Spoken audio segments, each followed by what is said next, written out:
Alrighty. Looks like we got a bit of a race on our hands here. How's everybody doing? Just checking some audio levels on my side.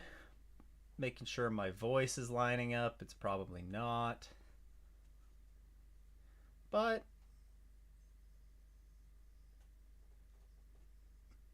it's fine. It's fine.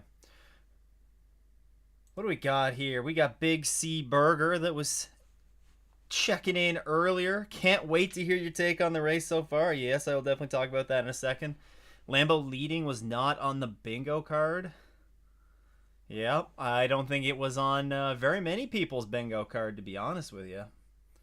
But honestly, good to see Lamborghini doing leading their first laps in Imsa competition. That's exciting for them. And I mean, it wasn't just by fluke either. It wasn't like a strategy, some weird strategy play that they got either. It was, like they legitimately did it. So that was nice to see. A shame that they picked up that penalty for too many crew members over the wall. Let's just see here. Ryan says happy race day. Hello, Ryan. Hope you're enjoying a lovely race day. Hopefully, let me know. I don't think my audio is lining up very well. I've been struggling with that. If anybody checks out the Rain Race podcast, I know I've had some struggles with that a little bit. Doesn't necessarily line up all the time, but I don't really know why.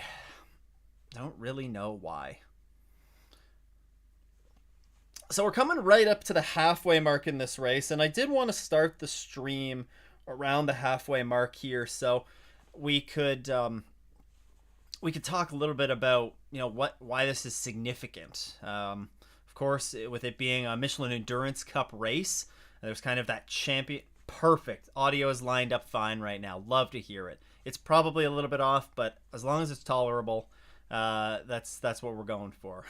You're not shooting for perfection, just tolerable. But no, this is really big. You'll see, like, there were teams that were building their strategy around around these Michelin Endurance Cup points, because it's a championship within a championship. And it looked like going into turn one there was going to be there's some action. Guys, stop showing pit road. I want to see turn one. So we're seeing a lot of pit stops right now with just a few minutes before the 3-hour mark. It's all, a lot of it is going to be around strategy for those Michelin Endurance Cup Series points or championship points. A lot of these, especially in GTD, you're looking at a lot of teams that are basically out of it for the main championship hunt, but maybe very much in the fight for that Michelin Endurance Cup. Pardon me. So that's I wanted to be able to tune in and see that right now. What are we saying here? Looks like Yellow Caddy's trying to find some wet track on the front straight. Yeah, so I've been... Oh, they are putting slicks on, yeah. Right? Yeah, those are slicks, confirmed. No tire warmers in Imsa either, so that makes it just that much more of a challenge for these drivers to get up to pace. Sheldon, you're saying AWA's in second right now, so they are. When did they last pit? Last pit time, no, since last pit, that's what I want. AWA, okay, they're literally just in the pits. So this is interesting. It looks like pit stops have mostly cycled through. There's a couple. Faf and Reese are a little bit off sequence, which is interesting. Big C, Faf was the first to put them on and was running about 4 seconds faster than the first place car. Oh wow. And that means, and I mean, I'm just looking at the standings here on the side. Um, car 47 got a penalty. So they've been making some good time then on this stint. It looks like they're, what are they, sixth in class right now. So I don't know. The rain has really thrown a big wrench into this race so far. I think earlier in the week there was not really any thoughts that rain was going to be a big factor in this race. But as it crept closer and closer to race day, if you're following the forecast, then this was certainly a bit of a surprise. Certainly a bit of a surprise. I think the six is slow, Dylan, because just coming out of the pits. Just trying to get some heat into those tires. So, Faf was a lap down, had to try and make a decision to get something back. Yeah, I wasn't able to watch all of... I had it sort of up on my phone, but I wasn't able to necessarily have audio on for the whole thing. But, I mean, honestly... I saw what was going on, and I'm glad to see that the driving has settled down, and we got a full course yellow. What do we have a full course yellow for? I come online and we get a full course yellow. Sorry, guys. Oh, is that for... Man, Triarci's just getting bullied around today. Wow. Yeah, they're everybody's going on to slicks at this point. I wish that we had a tire graphic on what tires everybody was on, but that's that's the way she goes, I suppose. That's the way she goes.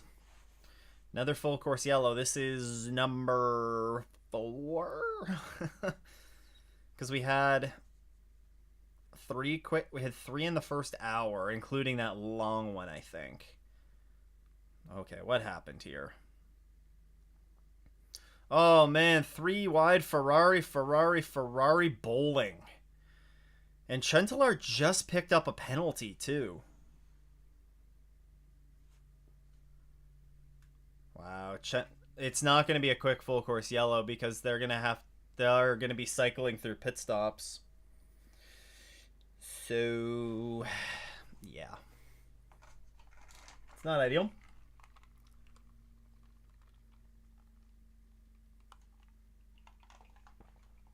I wonder, was anybody caught it? Paul Miller Racing has had an hour and 27 minutes since their last stop. That can't be possible. That's got to be a bug.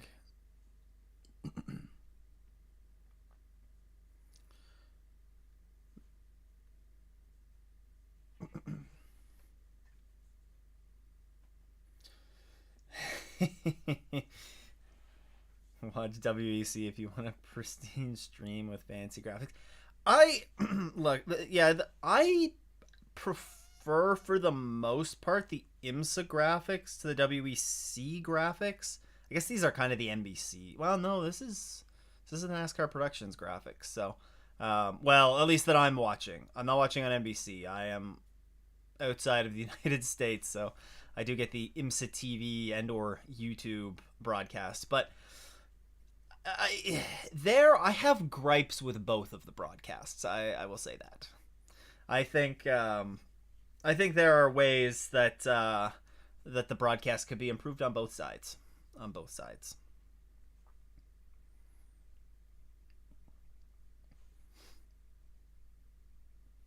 Man, that does not look like a thick cable that they're pulling Triarci out with on this on the truck. Jeez. All right, so what are we gonna have? I wouldn't be surprised if are we gonna see like Faf come in here again? So we're gonna see. I don't know. What do you think? If you're Faf, you're gonna lose 3 spots. Although Reese just came in, but were the pits open? I don't know. It could equalize everyone on the slicks, you're right. if because you got to think about this. If you're in the position, this is a really interesting strategic moment in this race potentially. I mean, it's basically gonna require the race to run green to the end, which, I mean, stranger things have happened, I suppose. Uh, um, but if you're one of the GT cars, you could box here and you only have to stop 2 more times because the cadence, even the GTP cars actually might be able to make it on just 2 stops. So this, I think that if you're in the position of, some of these cars, well, we're definitely going to see like Proton come in. They have nothing to lose. I think you're probably going to see a lot of these cars towards the, like, maybe the halfway point of their stints that are on this slightly alternate strategy. I think we could see a lot of them come down onto the pits here and just get this taken care of. Is there damage on the 0-1? No, it's just a weird angle out of the front windshield. But yeah, I think we could see a lot of the GT cars potentially come down because they should be able to make it to the end on just 2 more stops from here. And then potentially some of the GTPs. I don't know if we're going to see many LMP2s come in because they have shorter stints. I can't quite recall. I think it's usually about 40 minutes, 45 minutes for the LMP2s on a stint. So, I don't know. What do you guys think? I'm sitting up here on my, my little, what do I want? I want to say armchair quarterback. That's like the football analogy. But, yeah, what do you guys think? Armchair engineers. That's what we can... Yeah, we're armchair engineers right now.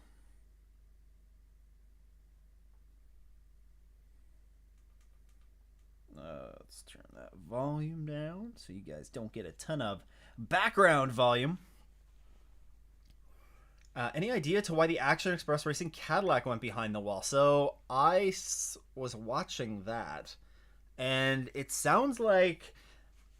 we see quite a few drivers. It looks like all of the GTPs pretty well coming down pit road, except for the 24.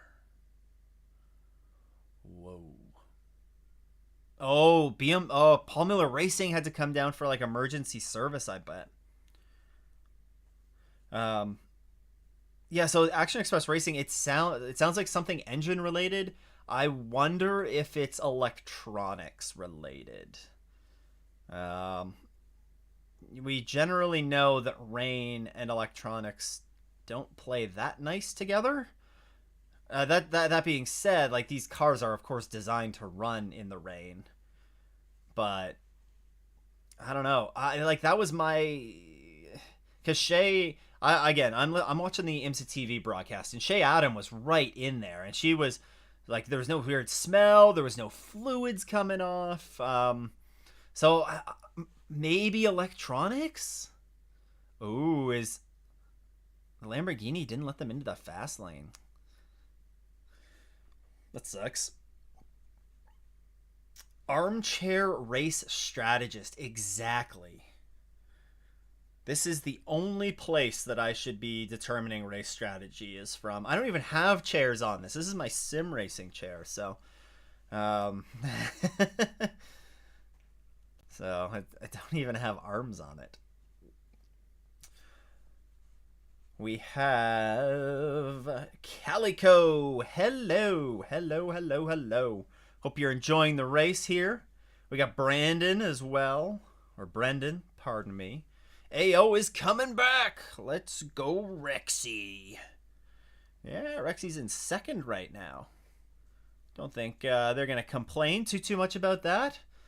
And then we have B-Hawks. I assume that's like the Chicago Blackhawks, potentially. Maybe a fan of that sports franchise.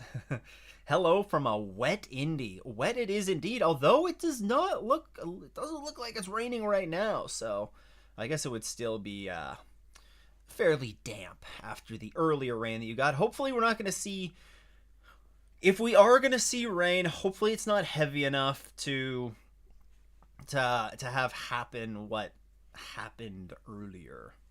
So would love to see the SC63 get a podium. I think there are a lot of people that would be rooting for an SC63 podium.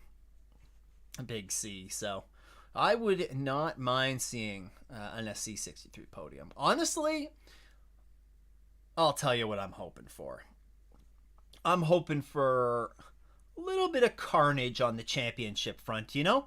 I think the LMP2 championship is going to be just tight to the end of the season. You know, let's be real, the GTD championship, although where's Windward running right now? Ooh, look at Windward down here, but then Turner's right in front of him, so you basically would need to see like Turner win and Windward have a mediocre day for them to be even worth looking at Petite. But like GTD Pro, I mean, we talking about Rexy, the 23. Where's the 23 at? Where's the 23 at? No, they're like down here, right? Are they a lap down? Oh, they're a lap down? Well, they should get this. They should get that lap back here. I think that they should get a lap. Oh, what do we got? We got Imsa official. Guys, be on your best behavior, okay? All right, be on your best behavior. Shout out to you, Othnius. No, shout out to you, Imsa. Imsa official. Got some admin in the chat. Hopefully you guys are staying dry in a formerly rainy, now just damp Indy. Who'd I miss? Muhammad. Yes, it's been a while. Yes, it has been a while. Would it be too much to say you still remember this guy from Malaysia? I sure do, because every time you tune into one of these races, it's like the middle of the night, and I'm always impressed that that you're up and like just watching, tuning into these races. You know, look, I love IMSA and I love the racing, but like if it was 3 a.m. for me on, what is it, like a Sunday night, for I guess Monday morning for you now, you know, at some point I gotta draw the line and be like, you know, I need some sleep. Yeah, but I definitely remember you, and I appreciate you you dropping by, especially like I said, so late in the night. It's got to be like 3 a.m. for you. Okay, yeah, you just answered that. 2:49 a.m. You're exactly 12 hours ahead, so that's impressive, and still 3 hours to go. What do we got? We got Blackhawks. It's dried off a bunch, standing on the back straight by the Verizon Bridge now, and hasn't rained for a while. On the back straight, so you gotta be careful that you don't get hit with a golf ball there, right? I see. Oh, they're showing a shot of the back straight right now, and there's actually golfers out there. So there we go. Carry on. We're staying dry in the media center. That's smart. You guys know what you're doing. Staying dry. Stay in the media center. Only go outside when it's not pouring. That's smart. That's why I'm in here right now, in a basement. Smart. No, wish I could have been in Indy, but you know, seeing the rain, it does make me feel not as bad. Callie, it is indeed the real IMSA. It is indeed the real IMSA. The admin has taken a brief break from their official YouTube stream, which if you are watching this internationally, then you can check out on the IMSA official page. Unfortunately, if you're in the United States, it is available on Peacock for the entirety. Although I think it's on NBC now as well. The final 3 hours are on NBC. But Cal, you mentioned who's my favorite GTD car. Well, if I the my, there's two ways for me to answer this. My favorite, because there's two classes of GTD, right? So my favorite GTD Pro car has to be. You can kind of see here. That's FAF. That's FAF. It's got to be FAF. It's got to be FAF. You know, local team for me in Toronto. So it's easy. You know, it was really cool. I got to go up and watch them unveil this car to the public last winter. So really fortunate that local Toronto team did something cool like that. Also, I'm Canadian, and how could I not love the plaid livery?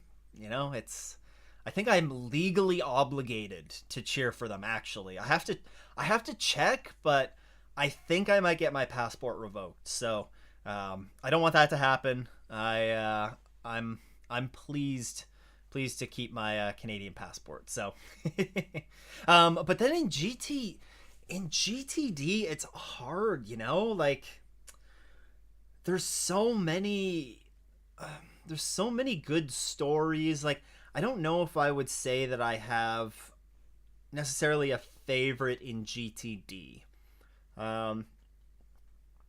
Yeah, I don't know if I could pinpoint one in GTD because I think there's so many.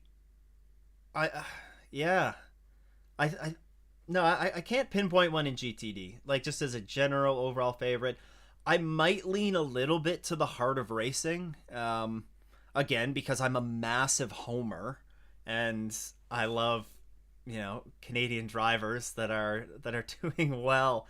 So Roman DeAngelis, like, I mean, he's I do like I do enjoy watching him race and cheering him on. But like, is there one? I don't think there's one in particular. I cheer for good races in GTD. That's what we want to see. Good battles in GTD to talk about and maybe break down a little bit. So it's fun.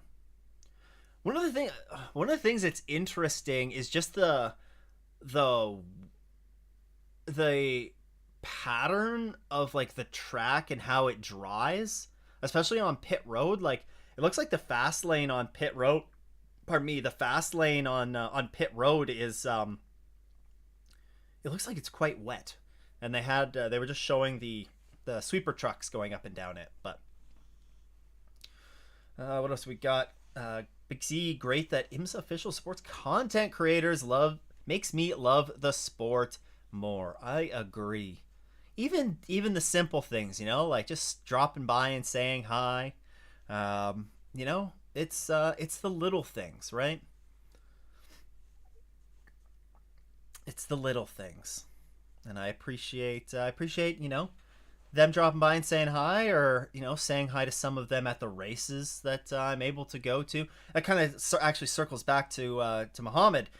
One of the reasons why I haven't been streaming doing any of these live streams is because I've been at a bunch of the races over the summer. Unfortunately, I was completely out of town the weekend of VIR. Otherwise, I definitely would have done a live stream for that as well. But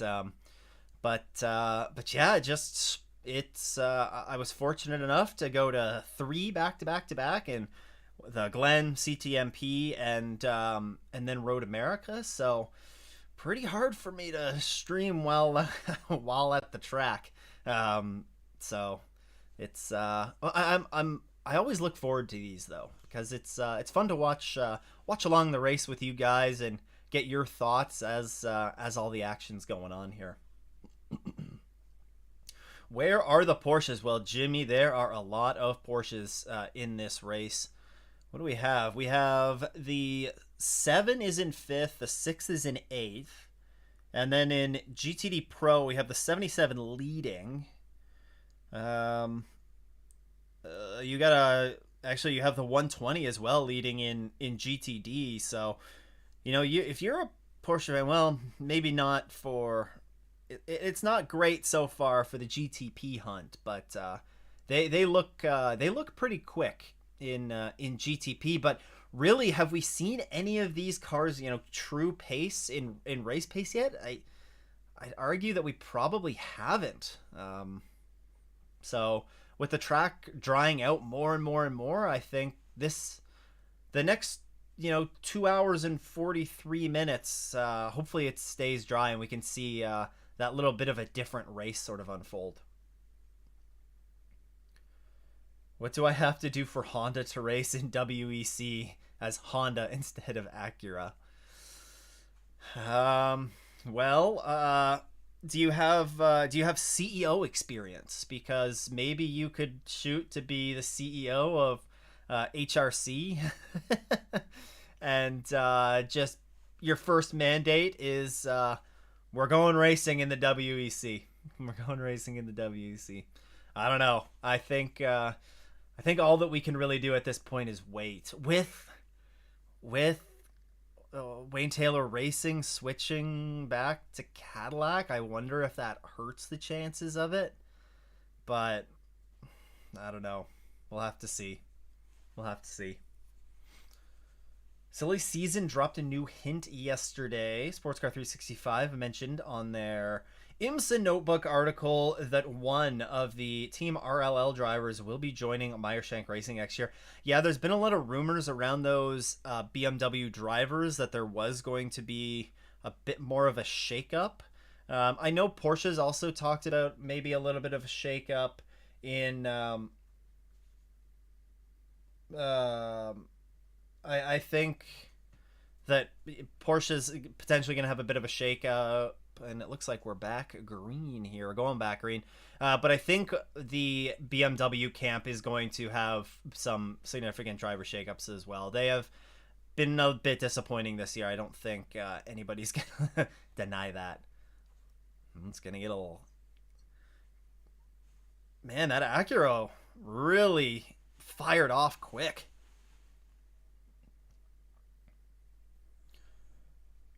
Goal is to make it to the Glen in the next 2 years. Good goal to have. As someone who has gone to the Glen for the past 3 years, it is a great track. Although it does tend to rain. But it's still fine. It's still fine. Ooh.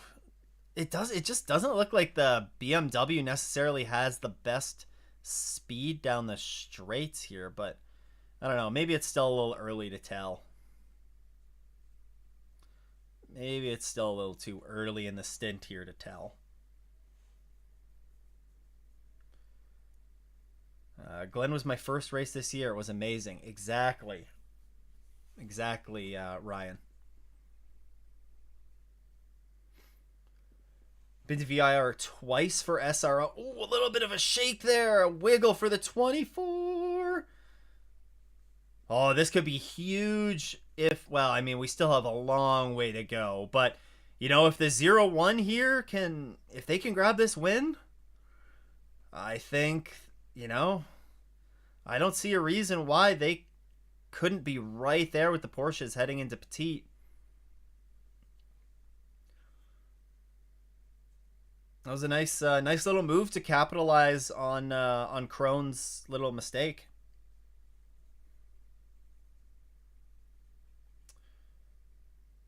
But yeah, Big C, VIR is one that I really want to go to soon as well. Hopefully in the next couple of years I'll be able to make it down there. I've heard I've heard really good things about VIR just as a facility, and I'd love to get down there and check it out. Also disappointed that Hyundai is racing as Genesis. Would hope they at least race as Hyundai in WEC and Genesis in Imsa. I think it's all about marketing, right? For these brands, and you see that. Whoa, that was a little bit hairy from the four Corvette behind my guys. Faf. I don't know. I'm fine with it being Genesis. Like, at the end of the day, we all know that it's Hyundai, right? Honestly, I wonder if that's part of this play for them is like, they're branding it as Genesis because Genesis is of course their sort of luxury brand, but everybody knows them as everybody knows it's a Hyundai as well. So you're kind of getting a little bit of both in your marketing there. I wonder if that's what they're thinking. Durrani's also set to leave Action Express Racing. You were spot on, correct. We don't know where he's going yet, though. I wonder when we're gonna find that out. I guess they have everybody's. I mean, the rumors are that he could end up in the WEC, but who knows? He's won pretty well everything there is to win here in Imsa. Has he won all? I imagine he's won all 4 of the major endurance races. I guess this would be the endurance race he hasn't won since nobody's won it yet. Or the Michelin Endurance Cup, that's what I was thinking of. Oh, the 2 is around Nico Pino. He's back going. Man, LMP2 has been a bit of a mess today, not gonna lie. They were a lot of the reasons why we were seeing issues in the first half of this race. And you know what, I get it. The opening couple of hours, like, it's difficult conditions, and you have the AM drivers in. You have bronze rated drivers in. Like, accidents are just gonna happen. So, but I wish that they would settle down a little bit so early on and just take it easy. What do we got here? 0-1 winning with the Porsches further back means we get a good battle at Petit. Exactly, Dylan. And again, I don't really have a favorite car in GTP, but I do want to see a good championship battle heading into Petit. It's always fun to watch. So give me a good battle there.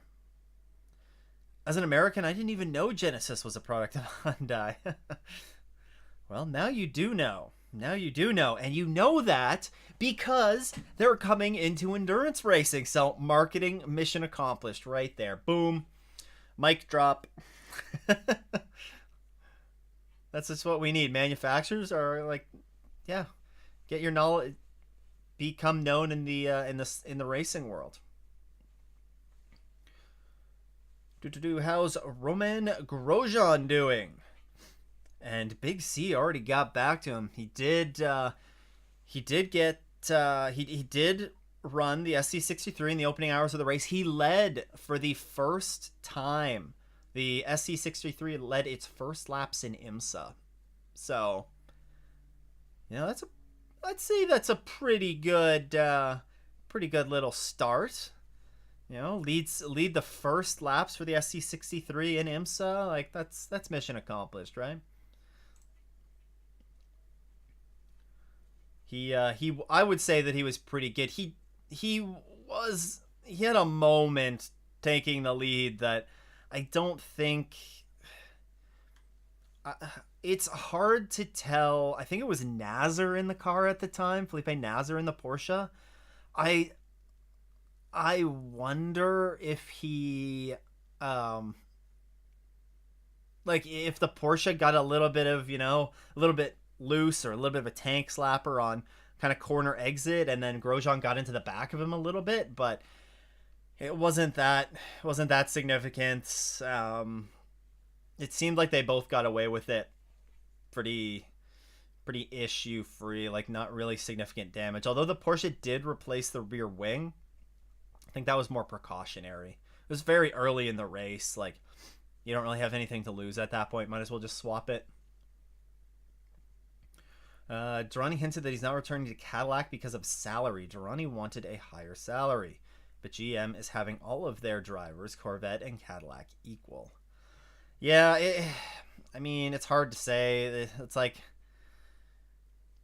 It's hard to tell what are like legitimate rumors and what aren't, because like we really don't know what goes on in those meetings, and like the drivers really aren't going to tell us. So, oh god, there was some mud on the front of the Corvette now. There's going to be some dirty race cars by the end of this. That's for sure. But, whether it's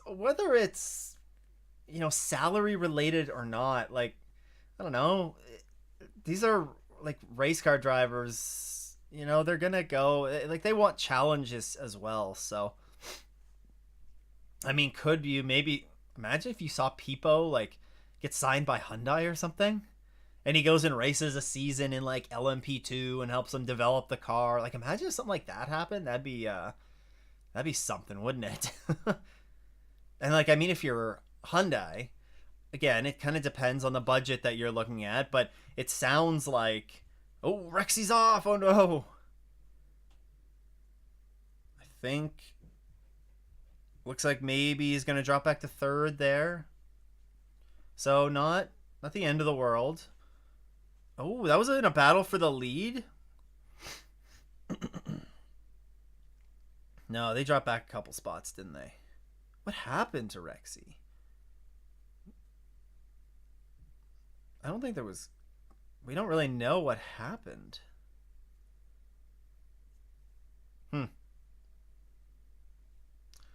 All right. Well, we'll have to keep an eye on that and see if anything pops up. Betrayed wants to see Durrani do a 720 front flip for his next stunt. Maybe not in an actual race car, though. That, maybe not in an actual race car.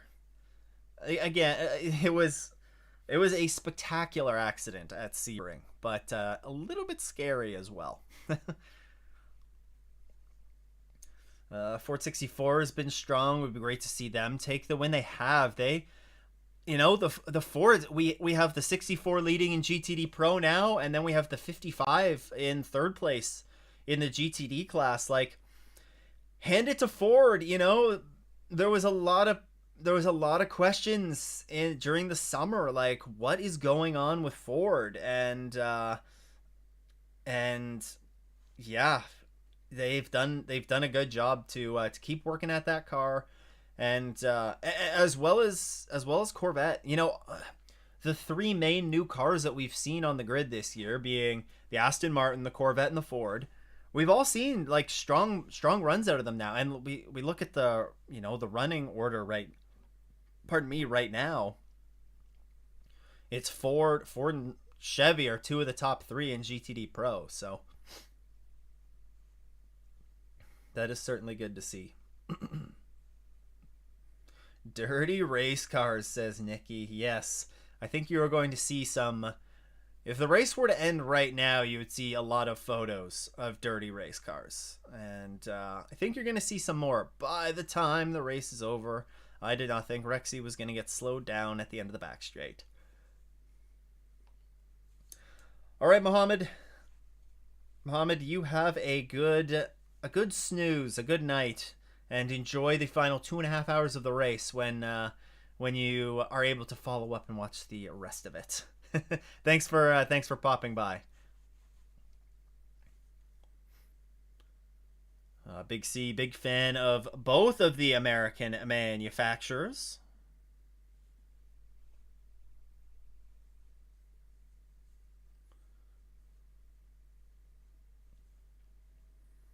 Ford's early season issues, you believe, were just largely because of the maiden season hiccups. It makes sense, yeah.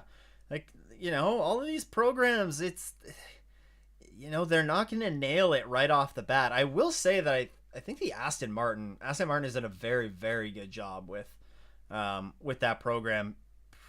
It's pretty much off the hop. Ooh. Whoa, well, hello. Who's in the 40 right now? Jordan Taylor. No, sorry, that's the 10. The 10 is Albuquerque. Albuquerque. Even the 55 is putting in a good effort with the Mustang. They are.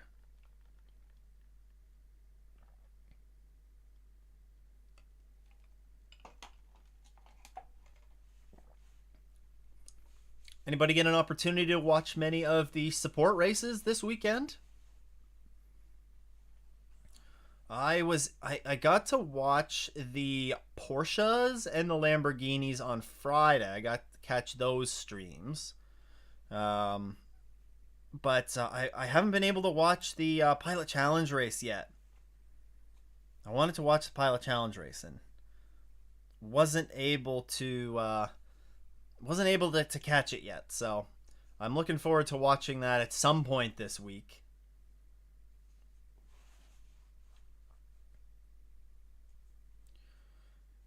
Oh, do we have more penalties? Oh, we're there. The one, of course. Yeah, I got a emergency service penalty. 47 got incident responsibility. Oh, the 74 got it. That's big for the LMP2 championship.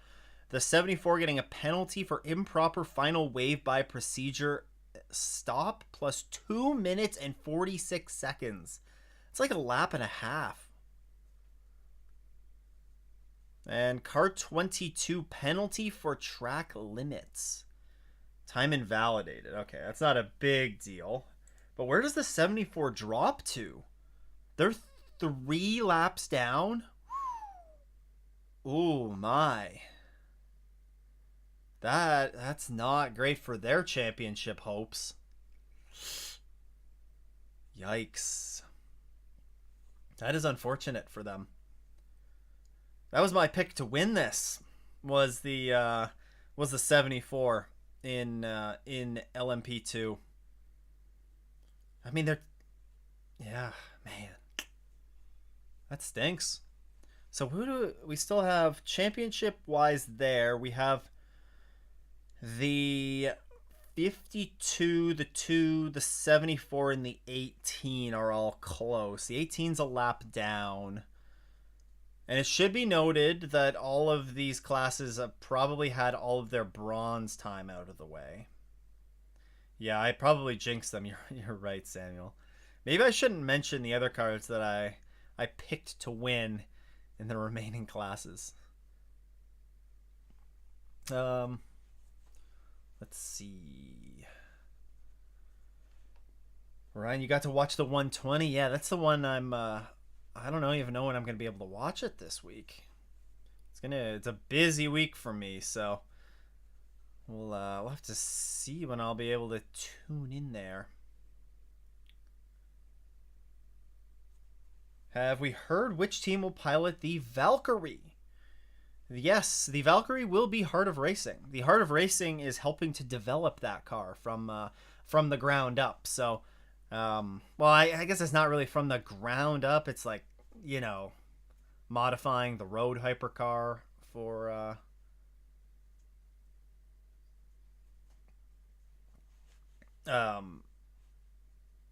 yeah, if where I lost my train of thought, I apologize. Yeah, the Heart of Racing is helping with that. That's the long and short. Yeah, I believe most of them put drive time during the rain caution. Exactly. Yeah, you're right, Big C. And I mean, especially in the LMP2 class, like those bronze drivers would have started the race. So, again, that's kind of why we saw. Oh my goodness, look at the front of that Corvette. Oof, that Corvette is. Oh no, this will be a full course yellow.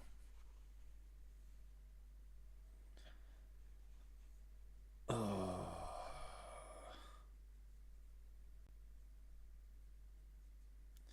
Yeah, wet gravel.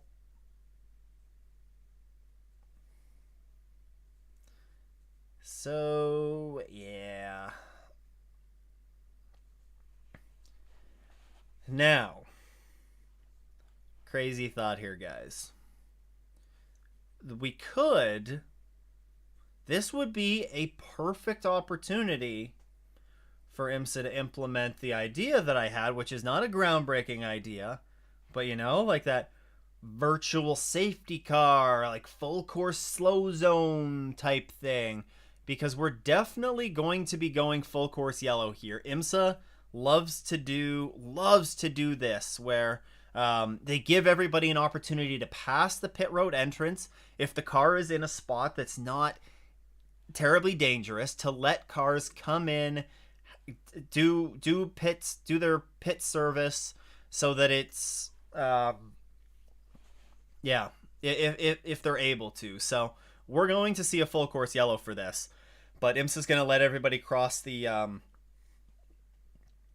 IMSA is going to let the everybody cross the start finish line. There we have it, the full course yellow. Faf, great pit stop. Let's go. Big C, also, I appreciate you doing the stream. It's nice being able to have someone to talk to about the race, even if it's through a screen. I appreciate it, Big C. I really do enjoy doing these. I do really enjoy... Oh, man, come on. Who was driving that Ford? That's the 65. 65. What is Joey Hand doing there? What, like, that's completely unnecessary. And you know what? I was saying just a moment ago that things have quietened down. Like, though, that's an incident that does genuinely annoy me, because, you know, like, we can say all that we want about the full course yellows and stuff, but, like, that 65 is 41 laps off the GTD Pro lead. 41 laps down. Like, there's absolutely no reason for them to like, I don't know, guys. I don't know. That's annoying. That bothers me. But it would be great if we had that virtual safety car full course slows down. That'd be great. That would be great. I think the 65 should be benched for another 20 laps. 20 lap penalty. That's it. Samuel, the cars you picked outside of LMP2, GTP, the 25, M Team RLL, they are, well, we just saw some pit stop cycle through. Some teams opting not to come down, which is odd. So we're going to see the 0-1 cycle back to the lead, but they're going to probably be effectively running like P4. So that's good. That's the 25 looking strong. Faf is on the lead lap. They just had a great pit stop, and it looks like they are, well, there's a couple of cars that didn't come in, like AO Racing, the Heart of Racing didn't box. So Faf, you know, maybe picks up a couple here. And then in GTD, Windward Racing, Windward just hasn't looked all that strong yet this weekend. So,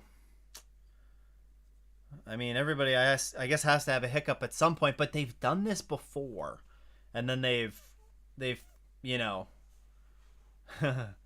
they've come back and had a good finish at the end. So,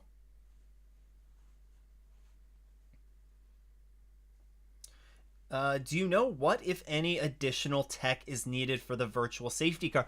That's a good question, Ryan. So, I don't know exactly what would be necessary for the virtual safety car. It probably depends on... It probably depends on exactly what sort of format that they go and implement it. Like, do they go, like, F1 full course yellow? Or do they go or a virtual safety car? Or do they go some other sort of virtual safety car? Like, do you, like, I could see it being, you know, I don't know if the cars have the capability of doing this, but, you know, they have a pit road speed limiter. Okay, can you have a secondary pit road, like a secondary pit speed limiter that's the virtual safety car speed, and then you're measuring essentially like timing line to timing line that are around the tracks. I don't. The IMSA does have GPS technology. Like there's GPS technology in these cars. That's like what you're seeing on the stream of this. Like, and you can kind of see that it's a little bit glitchy. So I'm not sure how IMSA measures pit road speed time. If it is, I think it's probably GPS that they measure you on pit road, but I'm not certain. So I might need. I don't know how it would be best to implement, but um, they in terms of like tech in the car itself, like they already do have like screens and stuff in the car that I believe already light up to inform of a full course yellow or something like that. You can see in the GTP cars when they do an in-car cam in the GTP cars. I'm pretty sure a lot of the time that there's a screen that's right there that I think it can send messages or it could display flags on that, but I'm not 100% certain. It's an area that I don't know a whole ton about. Um, all I know is that it would be possible for sure. And I mean, if IMSA's okaying going and putting like these $25,000 torque sensors in all the GTD cars next year, then I'm sure that this probably wouldn't be as much. Has there ever been a car parked by IMSA not counting penalties? I think there have been drivers that have been told that they may not continue in the race. I think, notably, I believe, I'm not 100% certain again, but I do believe this happened at Sebring last year. Remember when that LMP3 ran to the back of the Porsche, the GTP Porsche? I'm pretty sure that driver was told that, or the team was told like that driver cannot return to this race. I think. I don't have confirmation on that though, but I do believe that I heard that. Who's my dark horse pick in this race? Honestly, I'll tell you a car that's really impressed me, and it shouldn't be this surprising that it's impressed me. But in GTD, the 78, that 78 Lamborghini, that car has, like, I feel like over the last couple of years they've shown a ton of pace at different times, but like they just haven't been able to really put it together. Although, didn't they win Petite last year? I think they might have won Petite last year. But that the Forte, I think it's the Forte Lamborghini, that's leading GTD, they've been impressive. I would keep a close eye on them here in the final third of this race.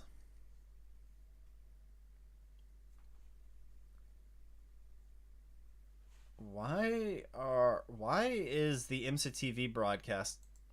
Oh yeah, okay, so you can actually see it right now on the international feed inside the Acura.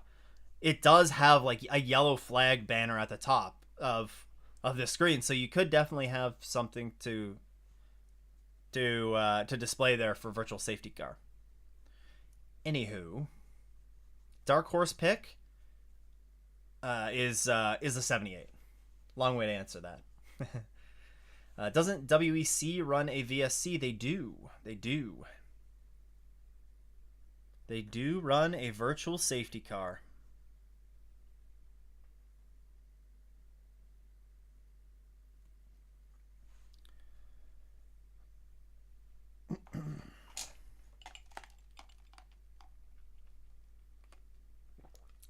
Got a coffee to have here. Sit down with the race.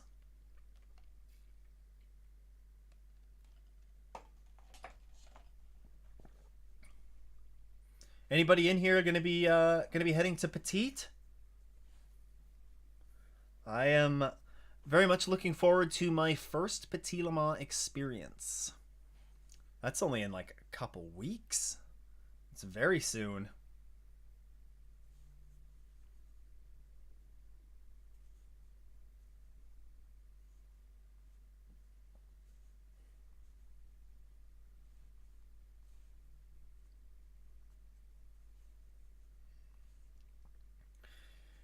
All right. There have been driver bans in 2014.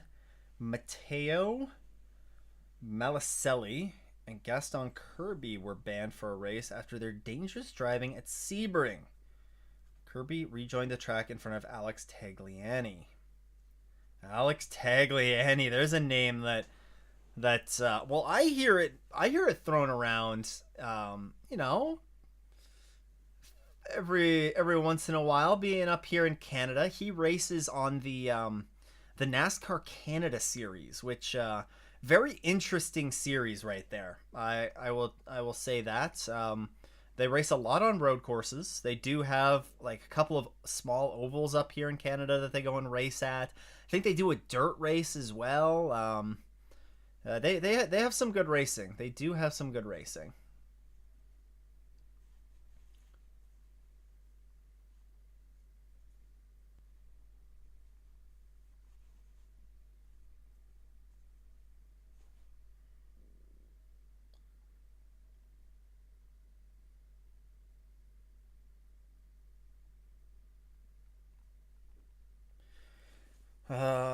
Oh, the 65 is like rolling with the door open. I do think the 65 is going to get a penalty for that, but resulting in a huge crash and collected GT class cars. Oh, that was with Reese. Interesting. I'm not familiar with that accident, so. Whoa, Ford's replacing? Are they swapping out the That's wild that they can just unclip the diffuser like that. That's wild. There's also NASCAR Euro Series that's interesting to watch as well. I have heard of that. I think Jacques Villeneuve was racing in the NASCAR Euro Series, which is kind of wild.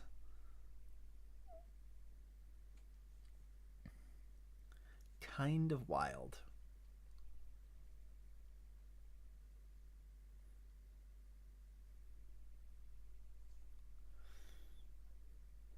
Um, okay, so what did we see here pit stop wise? Like in GTP, we only have two cars that didn't come in. That's the 10 and the 5. We've been under full course yellow for a little while though. So even though it says that it's 36 minutes since their last pit, I think that is probably, like a good 20 minutes of that have been under full course yellow. The rest of the GTP class is pit. I I wonder. Oh no, we're final wave by right now, so we're not gonna see anybody coming in top up. We saw pretty much every GTD Pro class car come in. 64 leads there. Look at that. FAF is in third. The 23 is, oh no, they're on the same lap. Okay. We're just waiting for everybody to like cycle through. There's going to be a fun little battle here in GTD Pro. Like I was watching the qualifying session yesterday and I was like, all I could think about is I cannot wait to watch this GTD Pro battle, because like all of the so many there was a bunch of them within like four tenths of each other. Like it was so tight, and we're very fortunate to have a very close racing like that. I think we're probably going to be going green here maybe this lap. They're doing the GTP class split right now. And then it looks like Magnus and Winward didn't box in GTD. It's a bold strategy. And then we had a bunch of cars that came and topped up, like the 96 Turner. This could be interesting for Turner if, Windward's going to have to box here shortly. So, I don't know. This is going to be interesting to see how some of the strategy play, works out. And Turner's still on the lead lap in GTD, so. Do you think NASCAR, or do you think IMSA would remove the LMP2 class like the WEC did? I don't think so. I think, I mean, if push came to shove, like, maybe, but I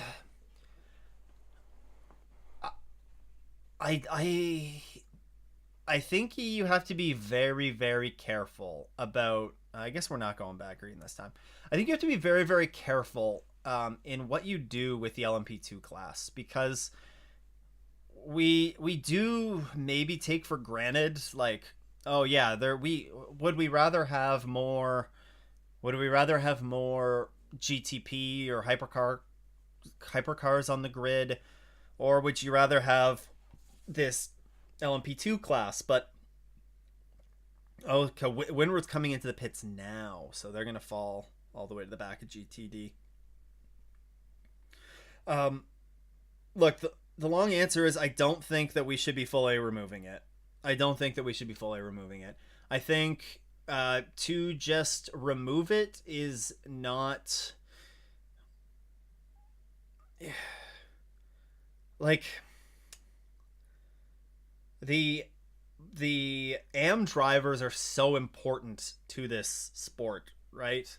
They're so important because oftentimes for these LMP2 programs, look at what we saw with Lance Wilsey. Lance Wilsey taking a step back from racing, like Sean Creech, they could just ring up a bronze driver.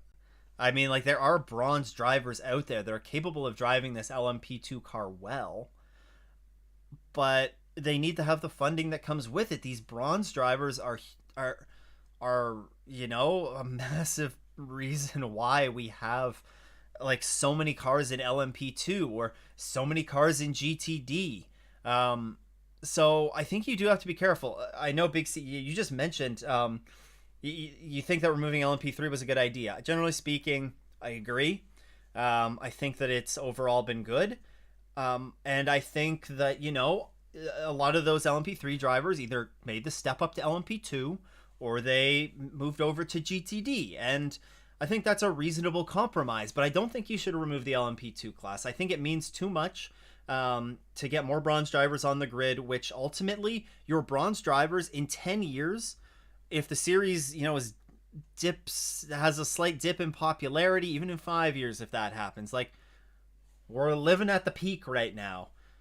We're back green flag racing, by the way, and whoa, we got the banana boat and the yellow Cadillac side by side into one.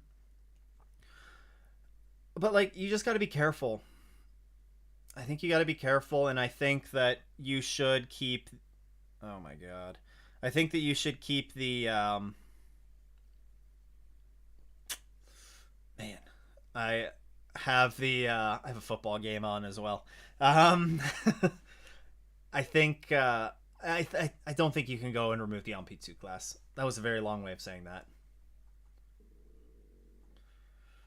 Stomach's growling too.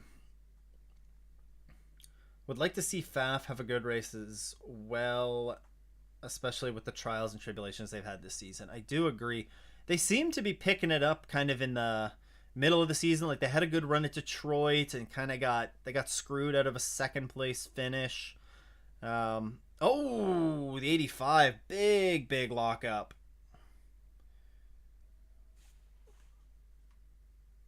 '85. They're a lap down. Phil Hansen did a good job to save it though. Yeah, I would like to see Faf have a good race. Faf just lost a position to Corvette. Dang it. Big C, you're going to be happy. Corvette's got the 3 got around the 9. I'm getting far too excited. 64 is legitimate leader with only one more stop needed, I believe. It's going to be close. It's going to be close, but there's probably going to be a full course yellow again, like based on what we've seen. So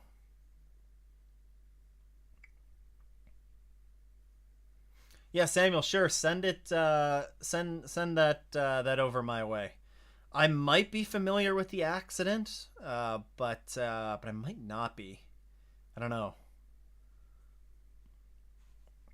I think removing the LMP. Yeah, we talked about that. Big C. It was. I think it's worked out well. You know, the LMP3s. I think that the LMP3s do a good job in the VP Sports Car Challenge. They do a good job there, where they're kind of given that opportunity to shine. It's going to be interesting when they add in those GTD cars next year. Um, some more multi-class racing, but yeah, I think that was a good landing spot for them, and we do see some good racing there.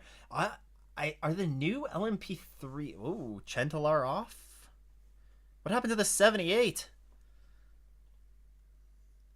Did Chentalar and the 78 get together? The 78 was leading in GTD. What happened? Oh yeah, they did. They dropped all the way down. They must have had an off. Who's my football team? Well, I don't. I am a relatively new-ish football fan. Um, relatively new. I mean, I've watched it on and off, but I've never really followed it that closely. But I am a fan of. I would say that I'm a fan of the Texans. I'm a big CJ Stroud fan. So they are not doing so well right now. Stroud just threw a big interception, and they were already having a not very great game. So less than ideal. Uh, I think I would pronounce this zero. Zero. LMP2 has been given the short end of the stick. LMP2 has been deliberately slowed down. They're faster than GTP, and it's not even close. Maybe. I am not convinced that the LMP2s would be faster than the GTPs, but I also would admit that I haven't fully looked into it. But at the end of the day, like, I don't know. I'm fine with it. I'm fine with it. I don't know. I wonder what was the lap difference. But they're actually pretty close this weekend, aren't they? It's like a second or two difference. I think it depends on the it depends on it's a track by track thing too. Because the GTP cars are not as good at a track like Indy that has a lot of cornering because they're so much heavier. But if it's if it's straight line speed, then like at Daytona, I think that the GTPs would be faster.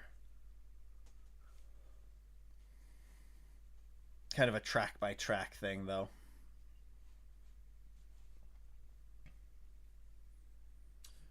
We are 2 hours to go.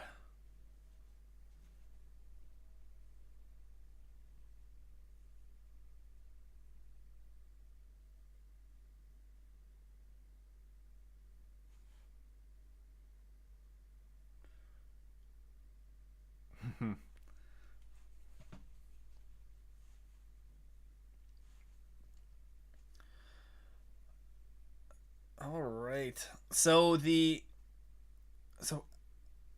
Albuquerque and Picarello, they are on a different strategy.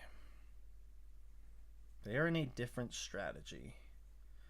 GTP at Daytona was much stronger than LMP2. Yeah, that's what I thought. Like when because the GTPs are they are quicker in a straight line.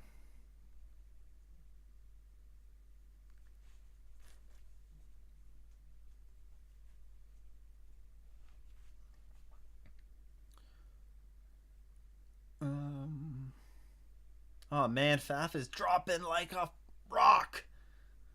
They just lost a spot to Rexy. Man, oh man.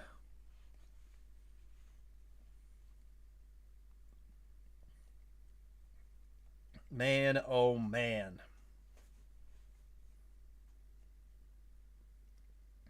I There are cars that are going to be trying to save fuel here though, thinking that like we could go the final 2 hours without a full course yellow.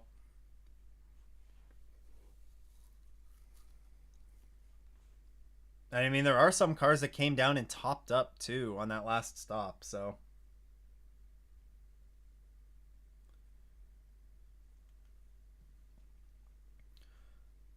they just said 2 stops, but I think that if there is a full course yellow after an hour and 20, they can do 1 stop and save during yellow. I think you're right, Dylan. Like that's kind of what if you get that full course yellow starting at that hour and 20 mark, you know it's probably going to be like 15 minutes. So maybe you could come down and like top up towards the end, but it also depends on the car. Like I feel like oh was that the 6? Now which I should remember this. But which car is leading the championship again? I think it's the 6, right? I mix up the 6 and the 7 all the time. GTP. It is the 7.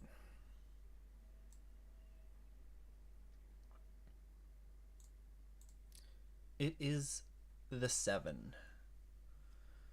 So the 6 just had a moment, but the 6 is back in 5th.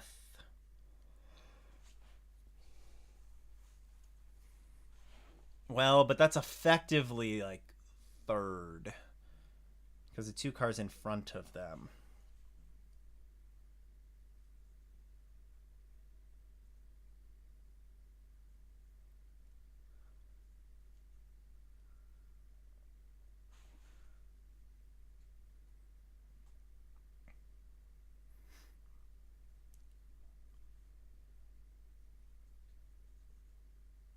Dylan, it was the 6. Yeah, the 25 just overtook.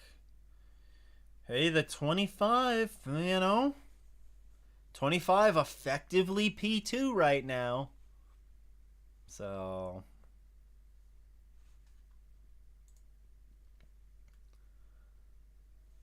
effectively P2. What do we let's what's the LMP2 battle looking like? We got Ryan DeLille in the car right now, so that means Zilich is going to be in to close. DL. I apologize. I always do that. And there's a couple of people that are very good at calling me out on it. DL. DL. Because I call him like Lidl or something. Something ridiculous. And it's silly because I'm Scottish and Ryan DL is Scottish. Like I should know that, but I just brain fart on it every time. Um oh, it looks like maybe the 6 was just caught up in some of that traffic. And there's a very tight access road that they take to come back on track. So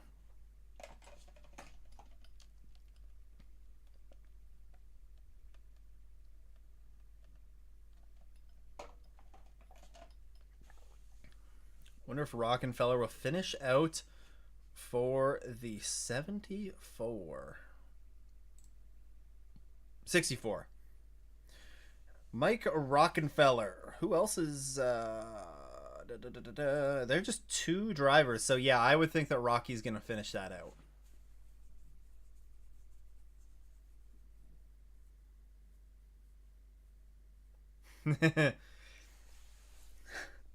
Razzle dazzle. Exactly. Replays the Indy preview video and goes to the WeatherTech Racing calling out for changing manufacturers multiple times. Hey, I mean, like, literally, that was what the rule was essentially. The rule was made to address that. Oh dear, this is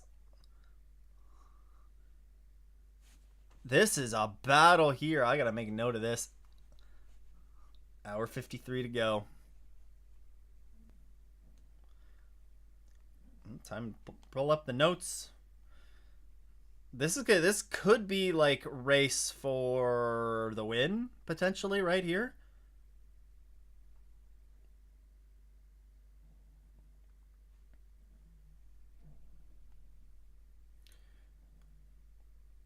I wasn't ready with my notes up.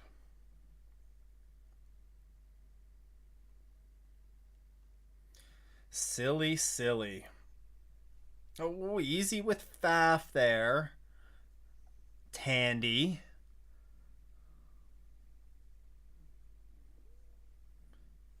Easy on my guys.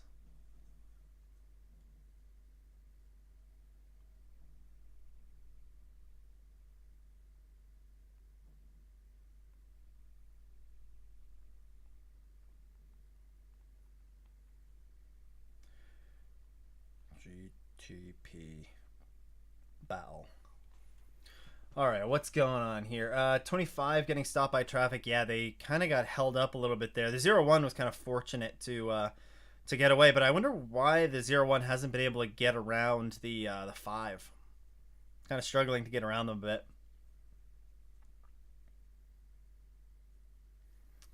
How's it going? How's it going, Black Hat? Thanks for dropping by.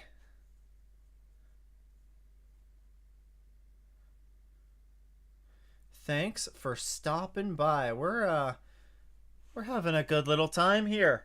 The 55's last pit stop was 30 minutes ago. So that is like with pretty much everybody else in class. That would have been when the pits initially opened up. So there's a bunch of them that you see that have like 15 to 20 minutes. No!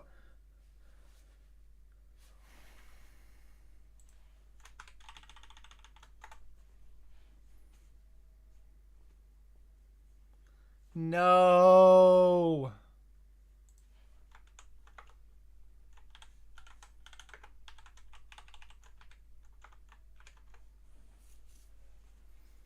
Pain.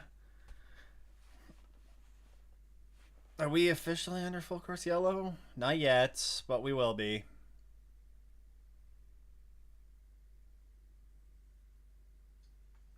Oh, they're back going. They're back going.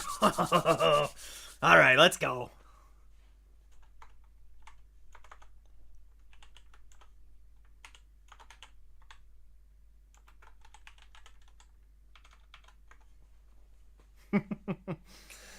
All right. Sorry, I had my moment. He got moving. Whew. Lost a little bit of track position, but you know, at least lost the battle, but didn't lose the war. So that's good. Some incredible driving by the GTP leaders. I agree, Dylan. I agree. It's kind of reminiscent of the battle at Watkins Glen that we had last year. Kind of reminds me of that. FAF 2023 and 2024. Can this season just be over?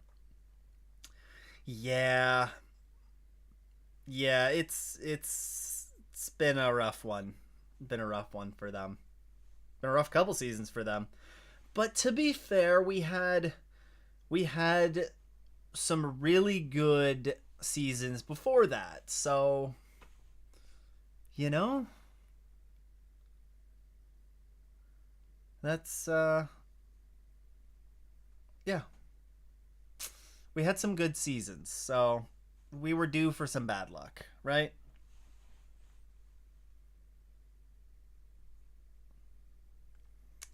Oh, it looks like the Imsa YouTube channel is getting spammed.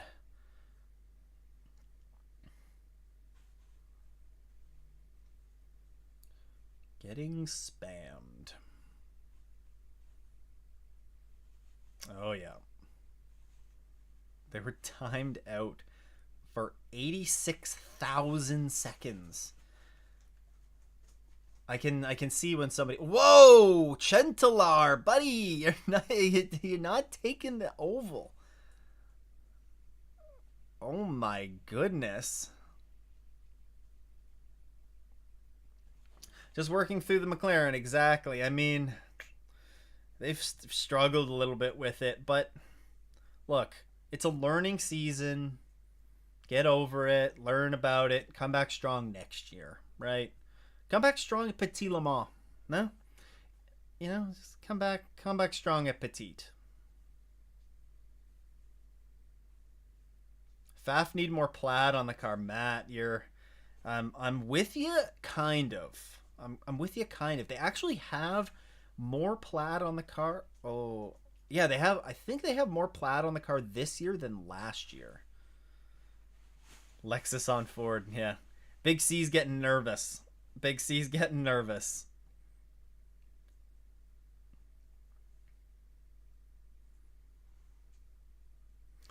Action Express, I can relate. Championship hangover. No kidding. No kidding.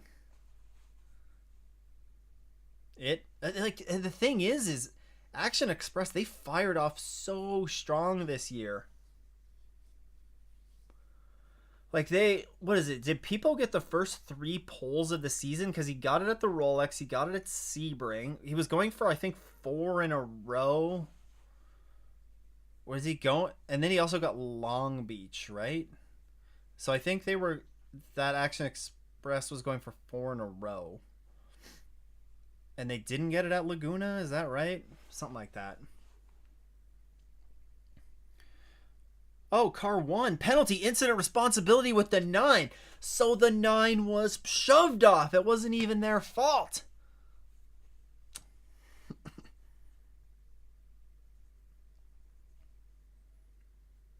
Huh. Well, that annoys me now. Well, I can't cheer for Paul Miller Racing now for the rest of the season. No, I'm glad Paul Miller Racing got that win at VIR. They deserved it. They've had a consistent year. They just haven't been as consistent as the 2 leaders that are in front of them in the standings. I feel like this race broadcast has a good mix of GTP and GTD. You're right. It does have a pretty good mix of screen time amongst the different classes. They're going back and forth between like even the LMP2s, even though they might be missing out on battles that are going on. You're right. They are doing a good job going back and forth. Although that battle that was kind of developing between Tandy and Van der Zande, it looks like it's kind of simmered down a bit.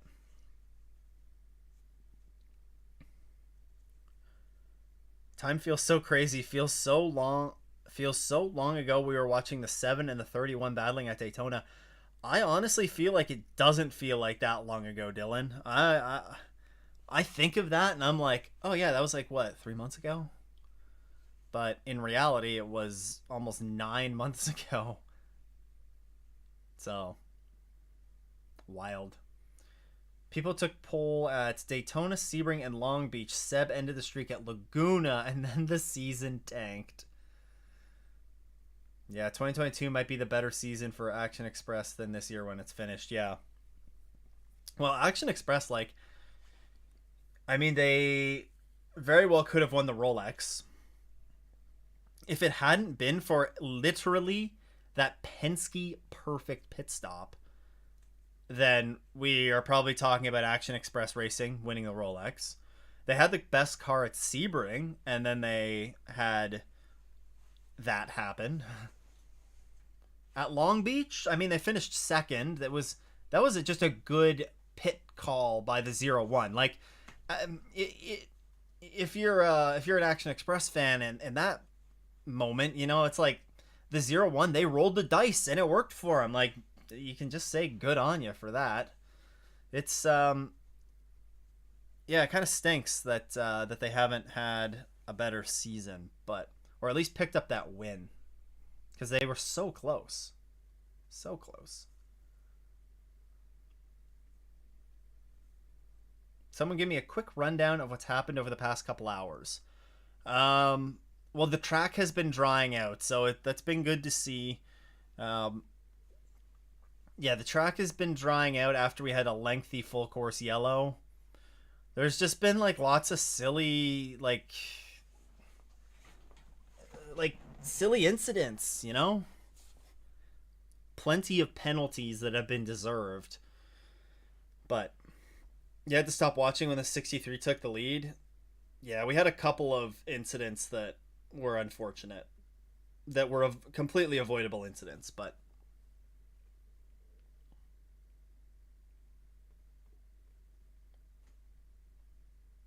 honestly feels so long to me because vibes for oh my ooh, did Spike just oh my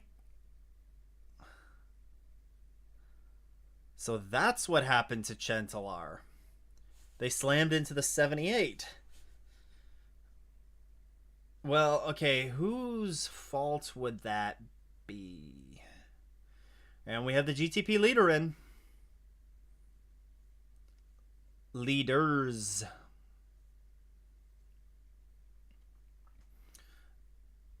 Feels so long to me because the vibes for WC and Imsa early season were completely different than the vibes now. You're right. You're right. It honestly seems like the past few races have just been all Porsche. Like, nobody's really been able to like match what they've been doing. Would that not just be a racing incident possibly? It depends. Whoa, the 10 has damage, eh? Look at that right there on the... There is some damage on that 10.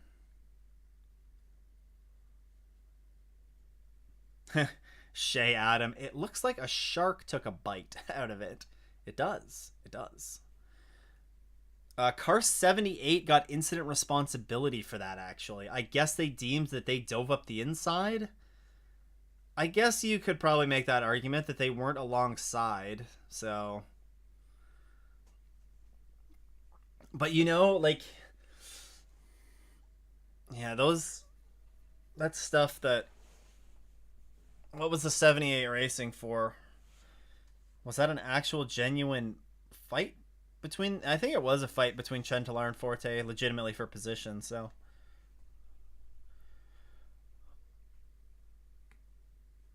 What happened to the 21 AF Corsa Ferrari? They are behind the wheel, or behind the wall, not running. I don't know if anybody happens to know what, I don't know if anybody knows what's happened there, then. Feel free to let me know. Oh, okay. Let's talk about something. Let's talk about something that we haven't heard talked about at all. I guarantee you in either the NBC broadcast or the Imsa TV broadcast, and that's the Bronze Cup, because I think there's a good battle brewing there. And the three that are really in the hunt for that is the 78. Oh no, sorry. The where's Inception? Inception, the 70. The 70. The 70 Inception Racing Ferrari. Then you also have the... Technically, Magnus Racing is a bronze. They have a bronze driver, so they would be in the Bronze Cup, but not competing for the full season. But it could affect points for this. AWA is in it, and the 66. The 66 was Leo. maybe I don't remember where the 66 was, but they're 14 laps down, so that's unfortunate. So it's again, then we still have an hour and a half, hour 40 minutes left. So this is going to change, but it is looking all right for AWA to, I think, to go into Petit Le Mans with the points lead, but it could be close. Again, the Bronze Cup, there are only 3 teams that are doing it for the full season, but there are a lot more bronze drivers that come in and enter for these Endurance Cup races. So at least the 10 still has all 4 wheels. That it does. Drogan? Don't know if I'm pronouncing right. I apologize if I am not. Could that have been when the 3 Ferraris got together that the damage to the 10 happened? Oh no, you're talking about the when AF Corsa retired. It may have been around that time. Oh, Nick Tandy for the lead. It just seems like the Porsche is so good over the long run.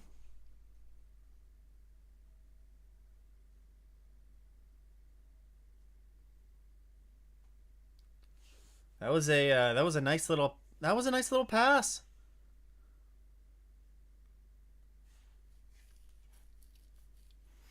A nice little battle going on here. And hey guys, look. There was a lot of people that were like, really? You want to pick the 25 RLL? You want to pick RLL? The FBI is raiding them. Listen, this is a home race for RLL. BMW could very much pull through with a solid result here. So let's not poo-poo on RLL completely.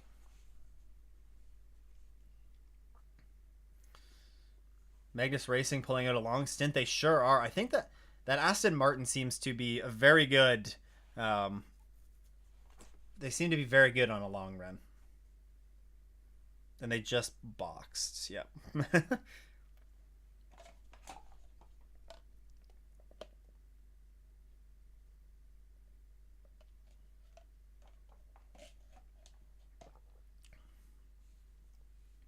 Two of the 2023 podium finishers are back on the podium. Indeed. And that would be the 6, because the 6 won last year. Or was it the 7? I think it was... Yeah, it was Nick Tandy that won last year. I remember that for sure. Nick Tandy and Mathieu Jaminet. And then who was the other one? Was it 25 on the podium? Samuel? Who's the other one that was on the podium? Because the 0-1 got caught up in that accident, so it wasn't them. It had to be the 25. I got there. Man, that was a bold move up the inside. And, you know, if you're Ranger, then...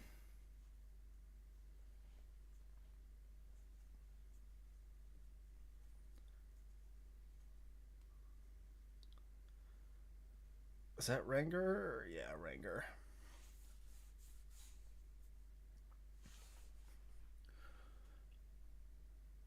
Penske 7 and BMW 25. There we go.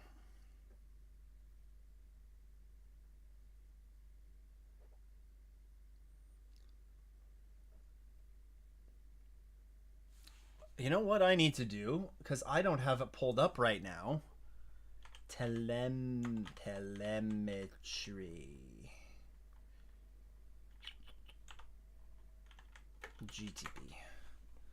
GTP telemetry. Oh no, the SC63. What happened? Oh, it's broken. Oh no. What happened? Oh, this is not going to end well. Oh, don't do it.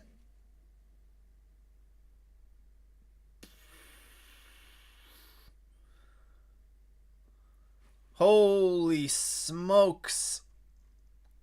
That was hairy. The 63 is toast. That's done. Man, that's a shame. They looked really good.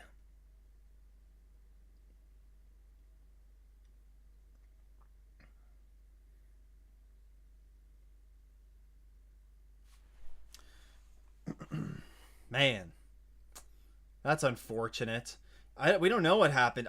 They just cut to it, so I don't know if it hit the wall. Press F to pay respects. R.I.P. to the Lamborghini.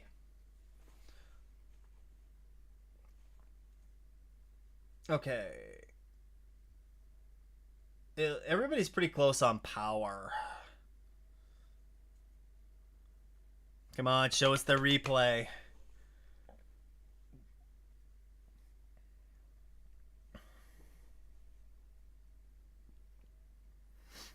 Yeah, this is race over for the 63. Here it is. What happened? They just got together with the 55.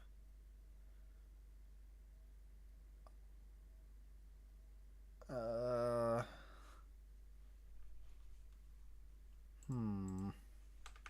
I'm going back on the Imsa TV stream here. I want to see this again.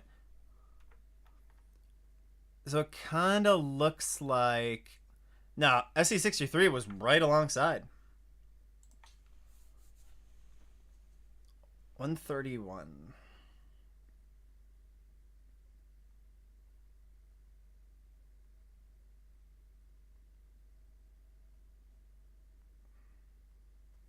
Well, that is very unfortunate for them because they were having a very good run. Like, yeah, honestly, watch watch for them at Petite. Watch for them at Petite. Like, they've been slowly improving in the WEC as well.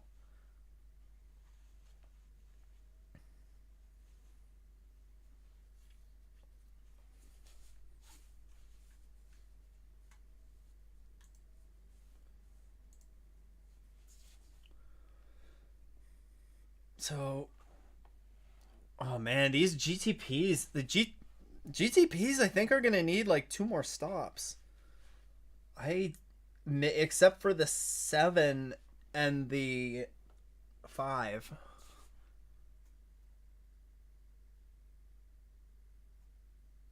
But I don't...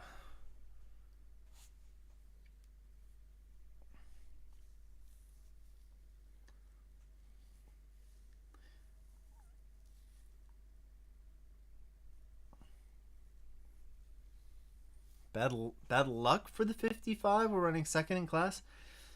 Big C, I don't know if I've seen an angle that I can...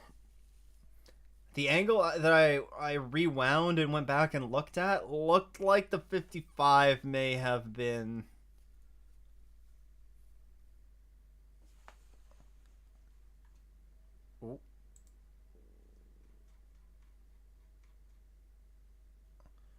Okay, the 63 and the 55 was reviewed, no action. Okay. So racing incident. It looked like the 63 was there, but maybe there was contact that was initiated earlier on as well or something like that too. I love that they get John Doonan on every broadcast. I agree.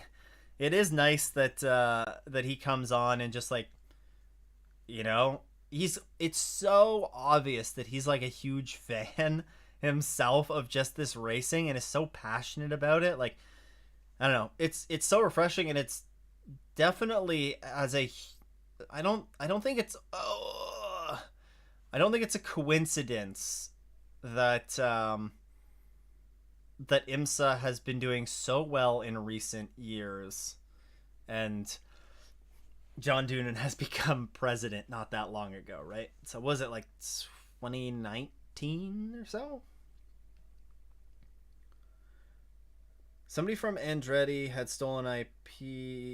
Andretti had and took it to RLL, which might have ended up in hardware and laptops. Yeah.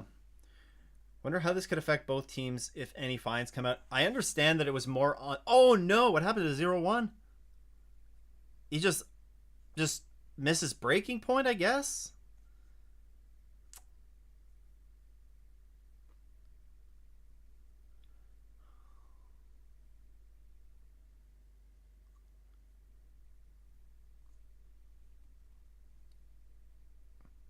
This is gonna be a fun little battle.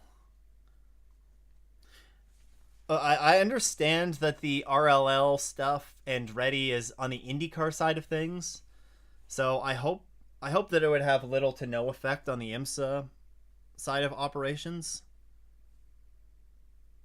But of course, I am not an FBI agent to know to know. Yeah, just a little bit of a shake, a twitch there from the 0-1. Oh, the 0-1 have like a tire going down, maybe? Because he has energy left. Oh.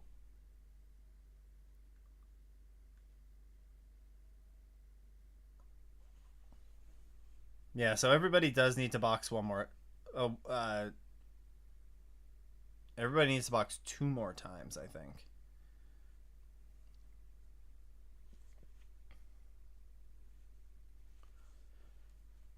If there are GTPs with only one stop, we'll gain a huge advantage on ones that have to do two. I think that like we've already seen the 10. We saw the 10 and the 5. Pardon me, come down for that last stop. Yeah, none of the GTPs, all the GTPs have to box like 2 more times, I think. Unless if we get like a lengthy full course yellow. Or get a full course yellow, period. But Bourdais going back in the car.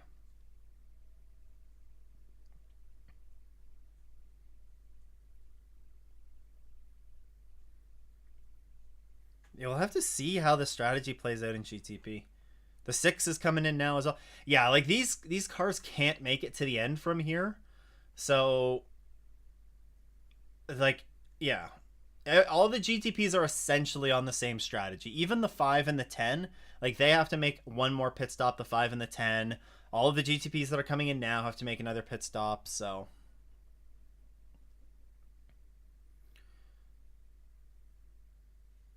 yeah, the tires had to be gone on the 0-1. Is there any indication that Lamborghini is going to start running the full IMSA calendar? No indication right now.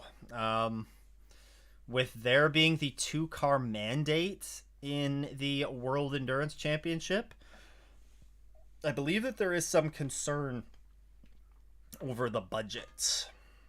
Because while we as outsiders do see Lamborghini as, that big luxury brand, they aren't as big as we maybe give them credit for. So maybe not as big as we give them credit for.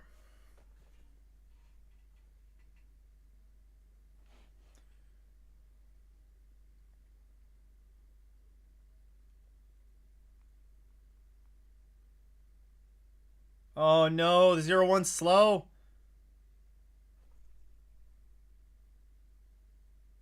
Wow. Oh no, it's broken. Oh, it's a flat. And he's got to go around again. Wow.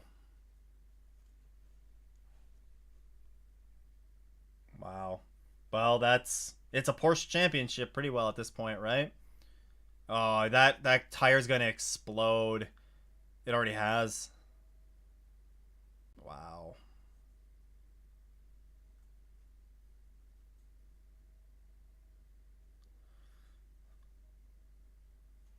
Wow.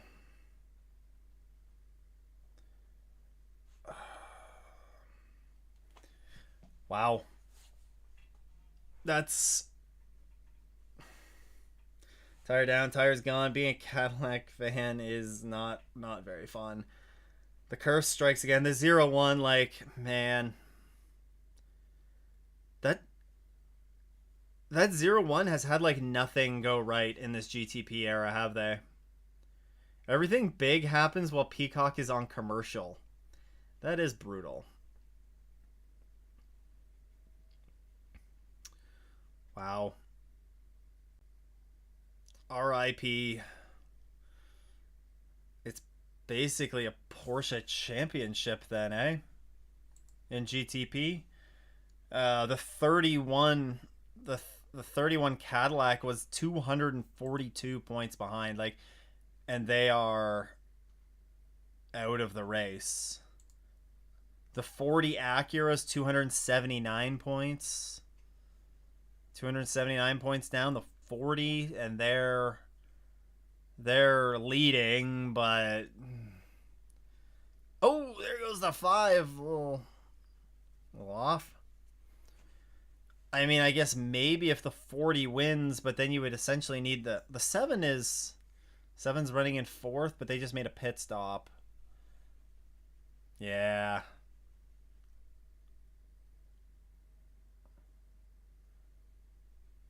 What happened? It's just like maybe there was debris?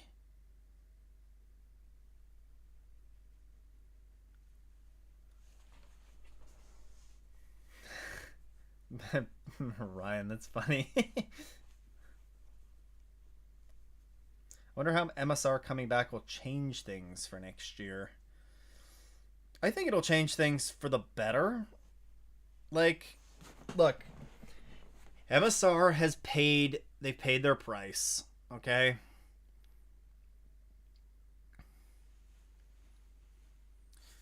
MSR have you know, they've paid their penalty. It's just the way it goes.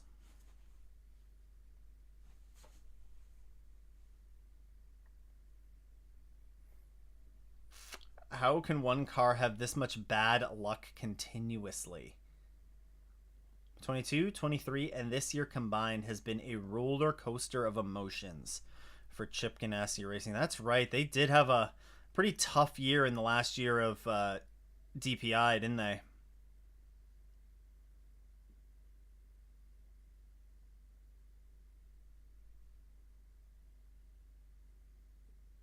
Oh, that...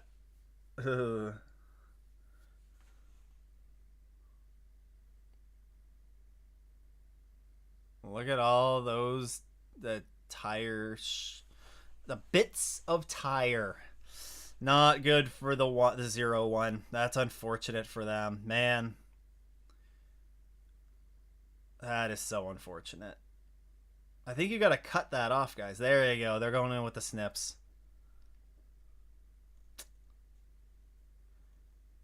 Honda or BMW wouldn't have to pay unless they were directly involved in the transfer of technology, but RLL might be in danger of losing both of them as partners because of this. That could be that it could be true. I don't think that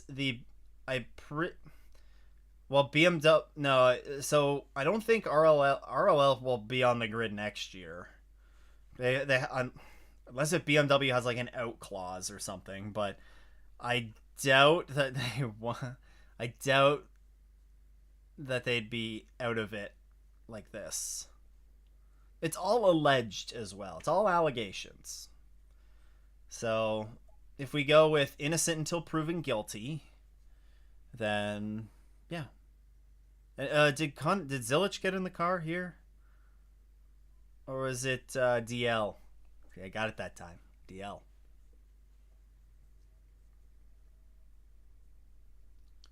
Did MSR as a team cheat, or was it just one person?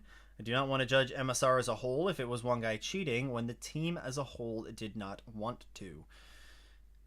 So I don't think we will ever truly know. It was always portrayed as it was an engineer that acted on their own. doing this, or that did that. The engineer for the 60 was the person that was behind it. So whether you choose to believe that, or whether you choose to, believe that somebody on the team had to know about it, I mean, that's ultimately it's ultimately up to you. But as based on what we know right now, man, it is a tough day for Ferraris as well. There's the Conquest Ferrari. Front right down. Front tire definitely down. So, what happened with the 60? Again, what we are told is that it was somebody that acted on their own. The engineer was suspended, if not banned. I don't remember if they were banned or suspended. But, and then, I mean, ultimately, as a result, like, oh, no, oh, yeah, 34 is done. Yeah, there's suspension broken on the front of that 34. On the right front. So, yeah, I don't know. About to wrap up the thought about the 60, I don't know. Like, I'll buy that it was one person. I'll believe it. There's not really any benefit for us, like, speculating one way or another anyways. It happened. Meyershank Racing ultimately lost their contract with Acura for this season as a result. They paid their toll. Now they're coming back, which is going to be great. Very much looking forward to seeing Meyershank back on the grid. It is Zilich in the 18. It is. So Connor will be in until the end.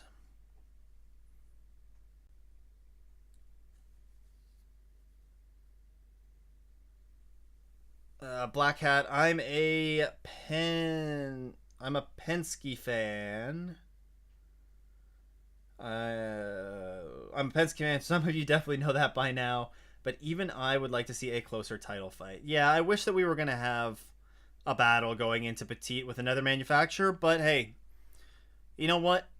Penske, they deserve the championship. So, and I know that it's not locked up yet, but it's... I mean, if it's a... Let's just assume that the 7... goes on and finishes like top 4 in this race, then they're probably gaining about 100 points on the 0-1. Right now it's a 185 point gap to the 0-1. Like, literally all that they're gonna have to do is start the race at Petit, and they'll be champions. So that's unfortunate, but it's the way it goes. Who is running on pit road? Oh, Conquest is stuck there.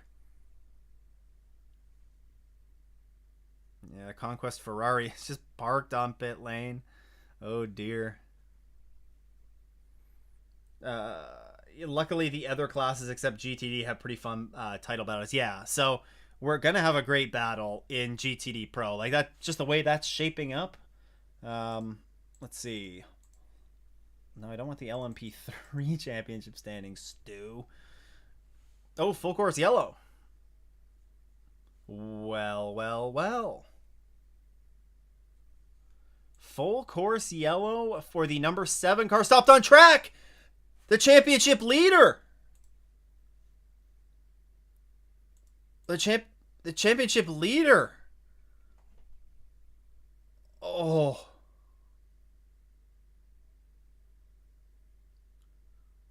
What's going on? They're back going. Oh my gosh.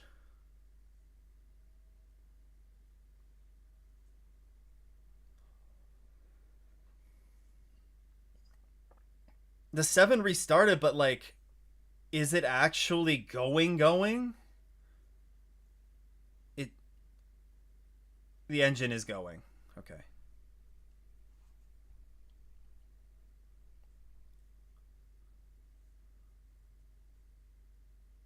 The commentator curse. I think this is just like the Stu curse at this point. Wow.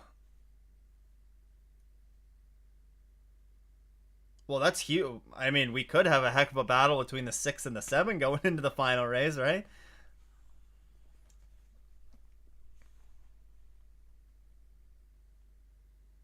Wow, that's huge. It was just a 100 point battle, a 100 point gap between the 7 and the 6. So that is that makes that even. Well, I mean, it's not over yet. We still have a full stint of this race left, but okay. I need my notes. Make sure that's saved.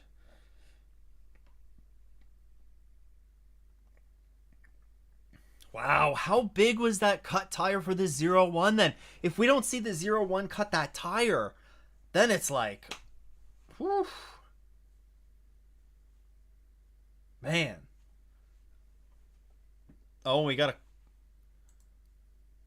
Oh, we have the 4 Corvettes has picked up damage as well. They got bumped in the rear and replacing the toe link.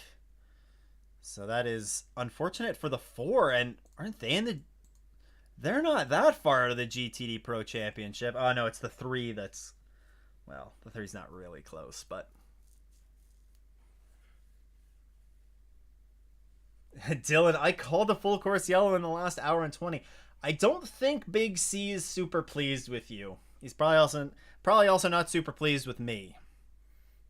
Talking about Porsche and as the 7 comes to a stop.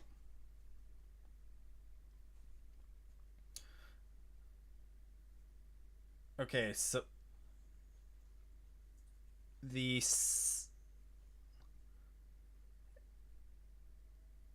okay, the 18 is being driven by Connor Zilic.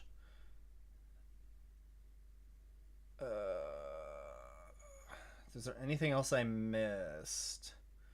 Samuel said Ganassi was the fastest Cadillac team all year. I disagree that they've been the fastest team the entire year. I think it swapped. Oh, this is going to be scary with the 40 in this replay.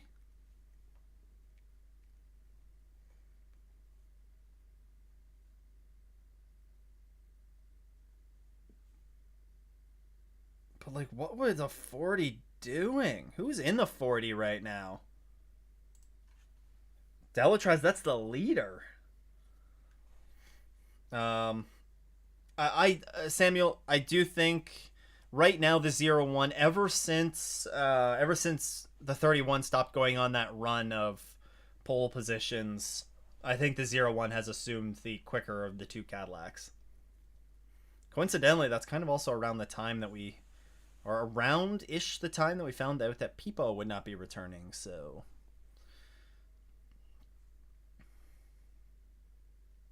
that's 2022, not this season. I'm referring to.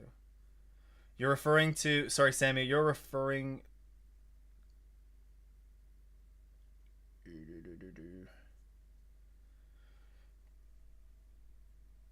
Oh, okay. You're talking about 2022. I gotcha. I gotcha. Sorry. There's a lot to try and follow along with. What else we got here? Okay. No way, dude. Yeah, kind of a big moment there. Kelly's dropping in here. How's it going?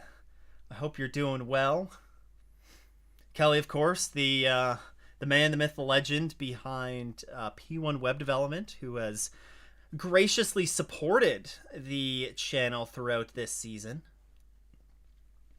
Of course, if you're looking for that custom website, then definitely go check them out. They've done a number of websites for a variety of businesses, but us as race fans, I think we can always appreciate the small businesses out there that are doing things for race car drivers or race teams, and they do have some websites up for some local or regional drivers. So and they look great. So glad to hear you're doing well, Kelly. Glad to hear you're doing well. Um, What else do we got? Is it late enough for the last GT's pit stops? I think we are definitely in for the final round of pit stops in GTD. I don't know if GTP is going to be able to make it from here. I don't think they will, to be honest. I don't think we're going to see the GTPs be able to make it. The LMP2s for sure can't.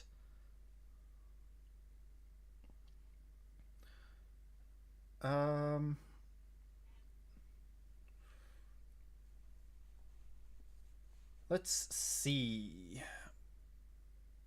Oh, damage to the 2. This has championship implications in the LMP2 class because the 2 is right there in the championship hunt. And it looks like we're seeing a bunch, well, we're seeing like half of the GTP cars box.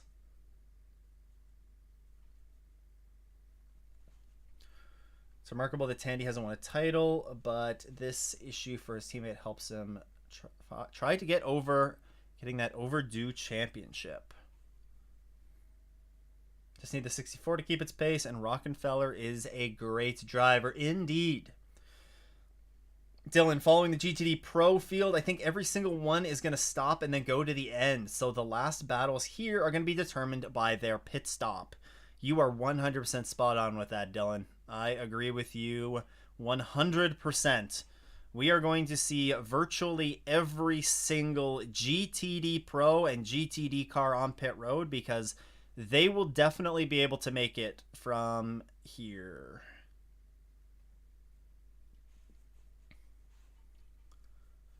They will definitely be able to make it from here.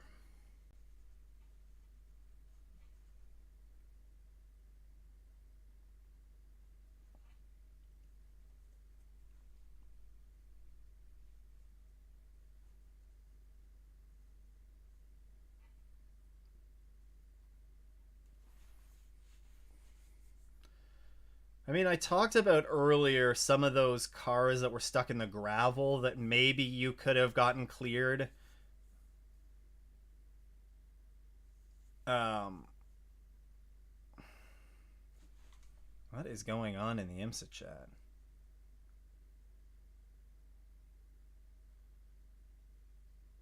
I don't know. Something's going on in the Imsa chat. Oh, they're talking about full course yellow procedure. If they even like the full course slowdown VSC, you know, that I would like to see implemented, that would not it would not have changed this. This would have still been a full course yellow, I think. Because you're not going to throw a VSC for that. Because the car is right in the middle of the track, I think. Like, I think of the VSC or whatever you wanted to call it, whatever you want to call it, full course safety, whatever, would have been handy pulling, you know, the Mercedes out of the gravel. You know, all those cars that were getting stuck in the gravel. So.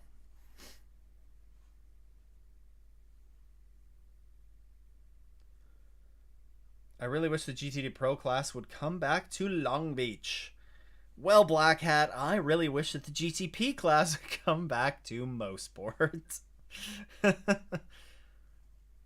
Maybe one of these days. Maybe one of these days.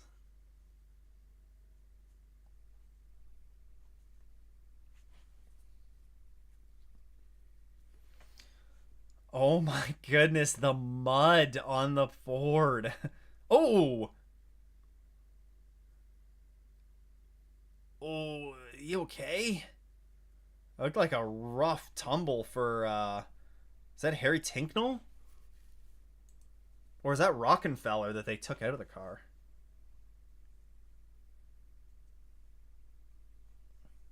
But I do, yeah, the GTD Pro class would be nice to see go back to, yeah. Whoa!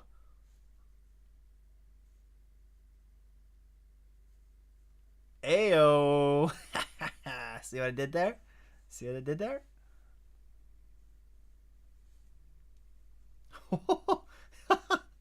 Imsa in the Insta stream, in the Imsa stream, the Imsa admin to the Ford driver falling just goes, walk it off, walk it off, walk it off, buddy, walk it off. That's funny.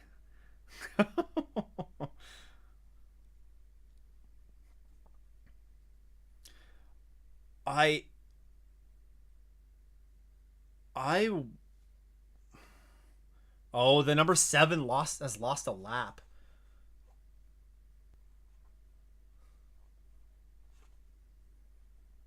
Atta B, Kelly. Working, you're got some small businesses you're working with, but growing in the racing community. That's what you want to see. That's what we want to see. 3 drivers in regional and local series, and working on signing a local racetrack. That's awesome. Hopefully that comes together. It's a big part of drivers, that are it can really help, set a driver apart from others, in whether it be, working with sponsors, and or just their own, like, I don't want to say like personal brand, but a website can go a long way. Eagle Racer. Peacock having a 5-minute commercial break when the Porsche stopped. Man. You're at the track near the turn 2. Ah, nice. At least it's... I know that you got rained on a little bit at the beginning, but hopefully it's been enjoyable for you. Hopefully it's been enjoyable.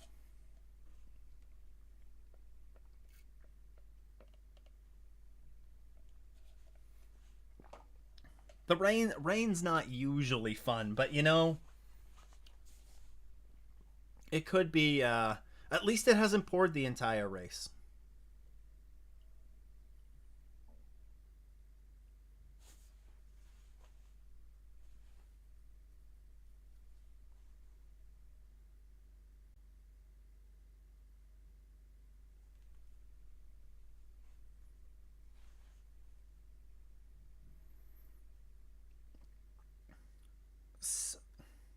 Who is... Sorry, I got distracted. Who are they talking about overtaking under yellow right now?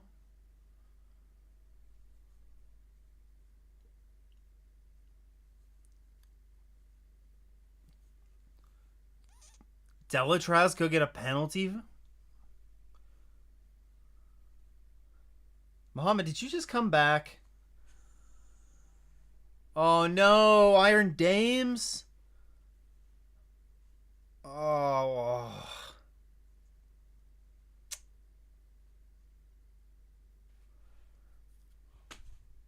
Wow. The Iron Dames cannot buy a break this year, can they?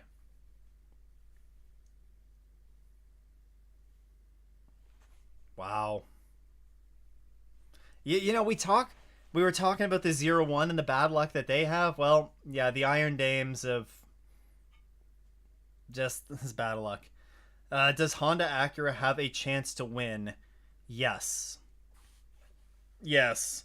Although if Louis Delatraz gets a if Louis Delatraz gets a penalty here, then it's not going to be ideal. Oh, there had to be contact there to cause that, right? It doesn't look beat up though. Oof.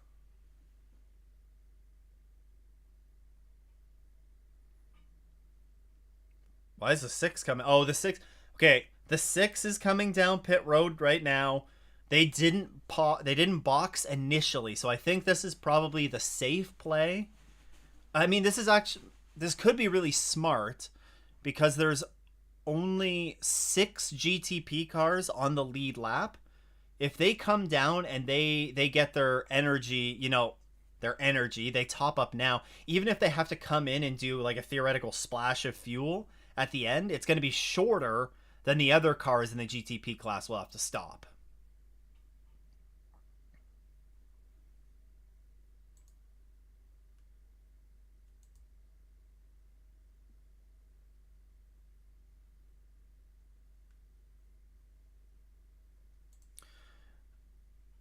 Um,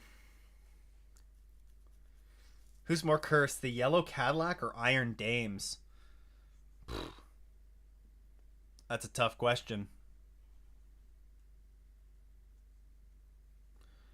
That is a tough question. I think you would. I think you'd have to say the 0-1, just because they race in more races, and the 0-1's bad luck has gone on for years. So I'm gonna lean towards the 0-1, but in a very close second place, we got the Iron Dames right there in the race that nobody wants to be winning. The bad luck battle. Is effective GTP lead the 40 followed by the 25? Correct. Dylan, I know you asked that a moment ago, so I apologize. I apologize. It is, guys, get this. I just want to remind you, it is the 40 followed by the number 25, RLL BMW. Again, call me crazy for picking RLL, but they're toast now, aren't they? I just shouldn't have said anything. You know, if I just keep like going through all the list of competitors, do you think I could get a FAF overall win out of it? Could I get a FAF overall win out of it? I'd say Iron Lynx as a whole has had bad luck between Imsa and the WEC. Yes, they definitely have. There is absolutely no denying that Iron Dames have had some horrendous luck. Maybe it's just Imsa bias from me. Like, I'll completely acknowledge my Imsa bias. But to be fair, I mean, I do watch a lot more Imsa than I do the WEC. Are we going back green? No, we're not. Oh, yeah, we are. Lights are out on the pace car. We're going back green. Jimmy Broadbent would be happy seeing both BMWs in the top 3. I think there are a lot of people that would be happy with that. The Iron Dames gets the curse. Oh. Now, Matt, we're not going to go there. We're not going to go there. We're not going to go there. They are cursed. All right, back green flag racing. Oh, on the 7 is on an... Jimmy Bruni is a lap down. So is the 7. What happened there?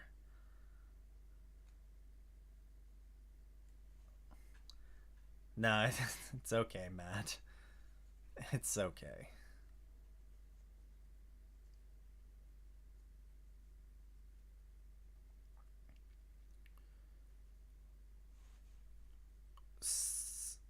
Whoa, this is gonna get chaotic back here in the...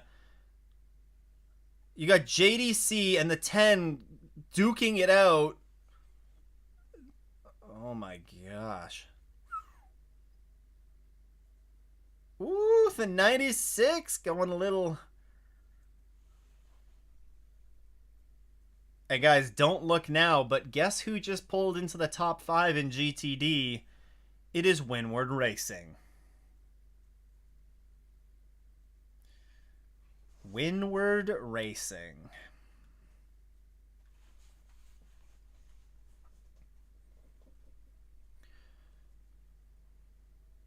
So I guess the 40 never ended up getting a penalty for overtaking under yellow.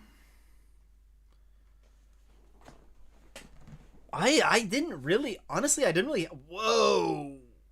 Oh, why did we just cut away from that? That was, the JDC 85 is cutting their way through the field. What was that chunk that just fell off a car? There's a lot of stuff going on right now. We have the 85 putting a ton of pressure on the 6. Look, I mean, if the 6 finishes in 5th and the 40 wins, we could have a championship fight here.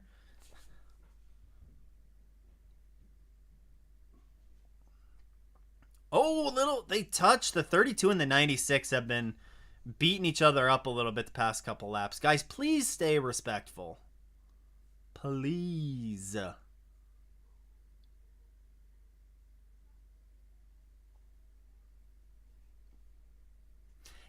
And how good of a story would it be if we had the 44 Magnus Racing, pull off a podium here? They just announced that they're not going to be. They will return for the Rolex 24 next year, but are of course they won't be. They won't be continuing next year past that. Maybe they return in 2026, but if we don't see the 44 return, then I think like the 44 is owed a big round of applause. And John Potter, long time has been a part of the Imsa grid, like since before the merger. So I would like to see a good result here in the last 3 races here for the 44. I wonder what lap times are looking like here.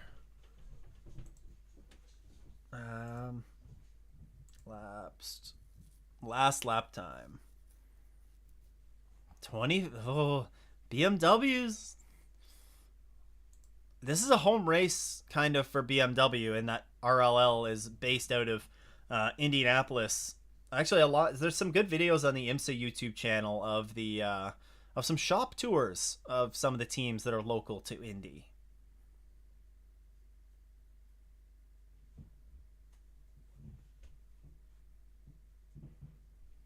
So that is good to see.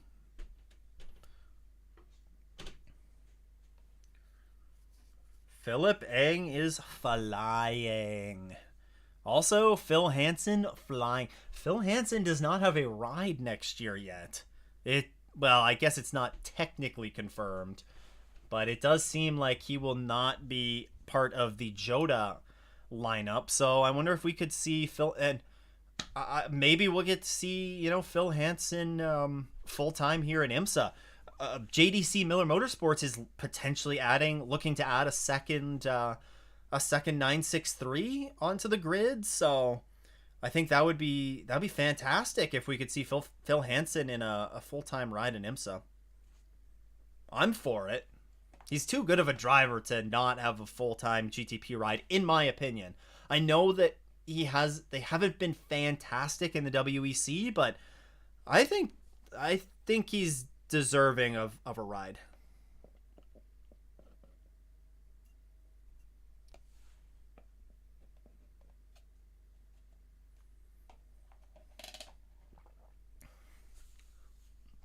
Yeah, the Chip Ganassi shop tour was pretty cool. It was also cool. Did they show in the RLL shop, or the Brian Herta shop tour? Did they show the? I don't know. I don't think they actually showed a close up of the Pikes Peak cars that they had, but apparently those were in the shop for a while. Ooh! Oh, they touch! Give me a. Oh, that's such a bad spot.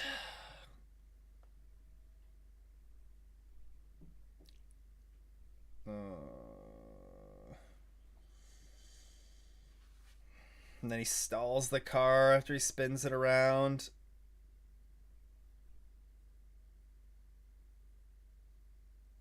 Yeah, Spike didn't spin. There was a touch for sure.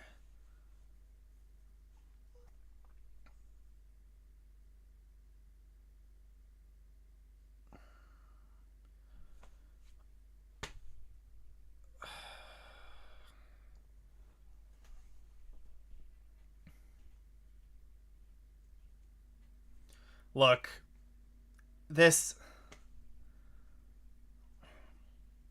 will be a penalty, but we got the 24 and the 25 going out. Well, yeah, he left him room. Look, we had it earlier too. It was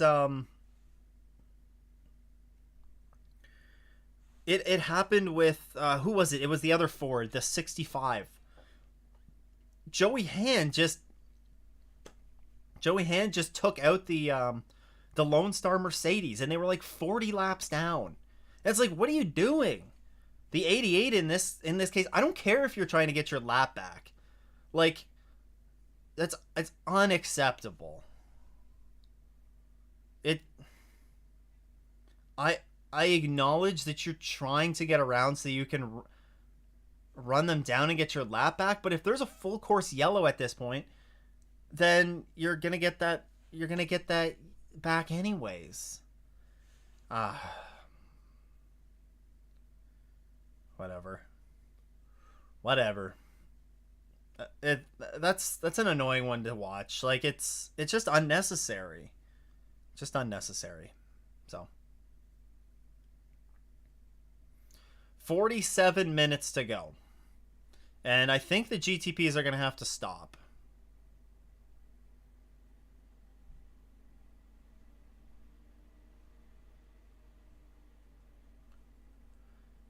So, yeah, the incident is being reviewed between the 88 and the 99. I would assume that you're going to see the 88 get a penalty for that. Is that going to have any effect on the LMP2 championship? Unlikely.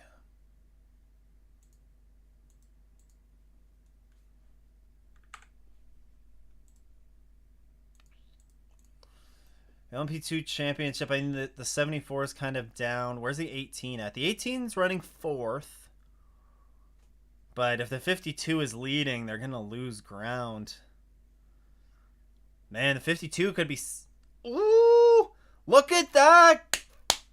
RLL to the lead with 46 to go. 46 minutes to go, not 46 laps. Got to witness that first on-track BMW win.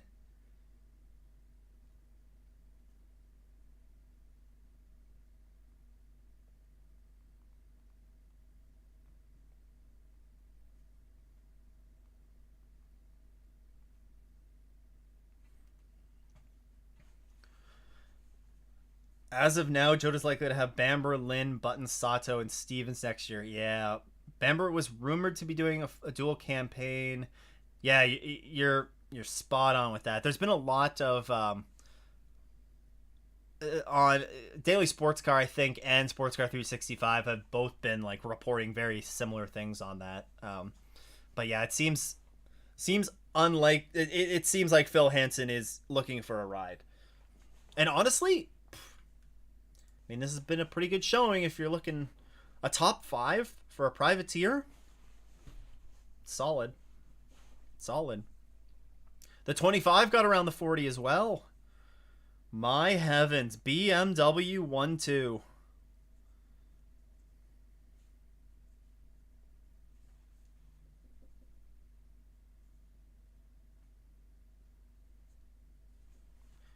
Wild.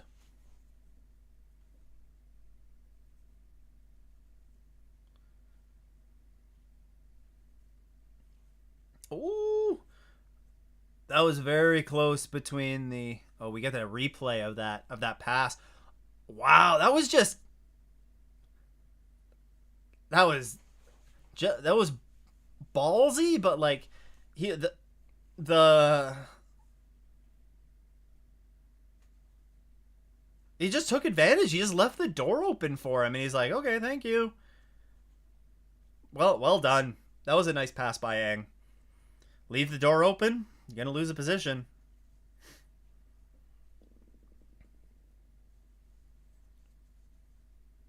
All right, here's the LMP2 leader in for their final maybe stop of the race. This is close. This is like right on that gap. Team FBI is up there. Hey, I mean, look, it is a car. It's got blue, red, and white. That's like the colors of the sirens, right? Blue, red, and white. Maybe not so much white, but like blue and red for sure. So, oh, you know what they should? You know what they should have done with the BMW grill this weekend? Made the lights like cop. Like the one have one red and one blue. Like the sirens. Caught napping, as Brundle would say. Indeed. A BMW 1-2 would feed me for weeks. That's a good quote, Nikki. That's a good quote. Also heard that Bourdais could potentially be in the Jota lineup next year. It's possible. I suppose it's possible. I wonder. It was very interesting to hear Sebastian Bourdais' conversation on Dinner with Racers. If you haven't heard Sebastian Bourdais' Dinner with Racers, the podcast, if you haven't heard that episode, I highly recommend checking it out because it was a very good one. But notably in that, he talks about how just the loyalty that they have with Chip. So I wonder if we did get confirmation that Hyundai was going to be doing a program, could you potentially see like Bourdais just stick around for a season? Maybe there's also rumors that Chip Ganassi Racing is potentially doing a season of LMP2 next year. Like could we see Bourdais stick around in that capacity? I don't know. Are Platinum drivers banned in LMP2? I don't think so. Right? Are they? That would certainly throw a wrench into things.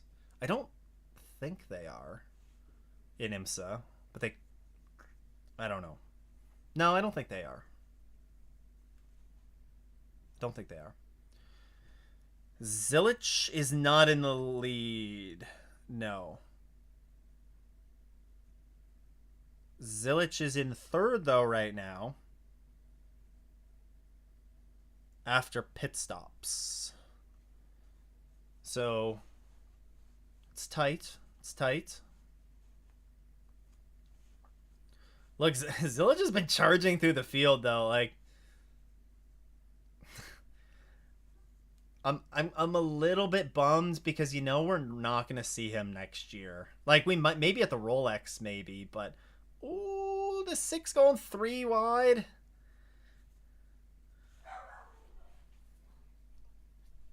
Where's the 23 Heart of Racing? They are in 5th. 5th in class, but they have a couple in front of them that they could pass. Oh man, Again, I'm cheering for good, close championship battles heading into Petite. Oh! That was a questionable re-entry. The red and yellow MDK Porsche.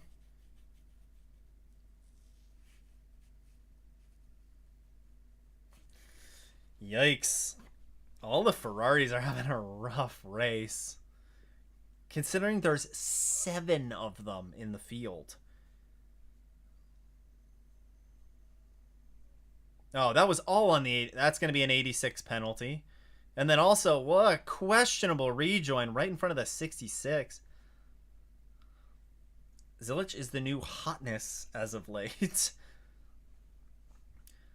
I mean, look, when you win the Rolex 24, the Sebring 12... You win in your NASCAR Xfinity debut. It's justified. The kid's good. He's won in other stuff, of course, this year, but, he's going the NASCAR route. So hopefully we still get to see him maybe like every year in the Rolex 24. I hope so. I'd love to see him get a crack in GTP next year. I think that would be awesome. I think he'd do a really good job. I mean, look at how he just jumped into the LMP2 this year and just tearing it up. Trans Am as well, you're right. Did he win an MX5 Cup race? I don't remember. If he hasn't won one this year, then he's been close. He was actually in the top 10 in points. I think he might be in the top 10 in points in MX5 Cup right now. So, like, Zelich to Penske, make my dream come true. No, Zelich to Faf, make my dream come true. Yeah, he can race and he can race with Penske. It's fine. It's looking rough for the 64 to win, but you remain hopeful. That's what you got to do.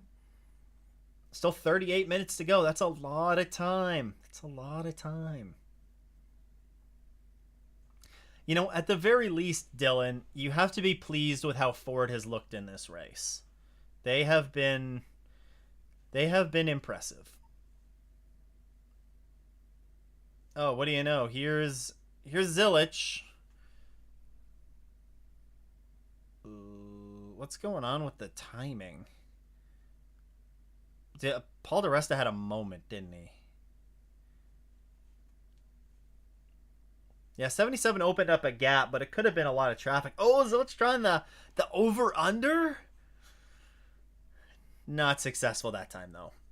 Can we please stick with that battle, Imsa? I would like to watch that battle for P2 in LMP2. Please and thank you. Rather than this static shot, I guess we'll get to see them go by at some point, right?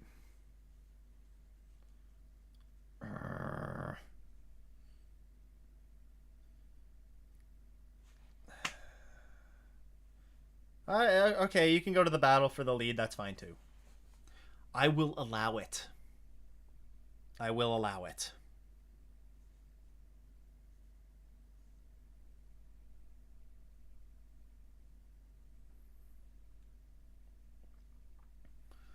Man, can BMW hang on? This would be big.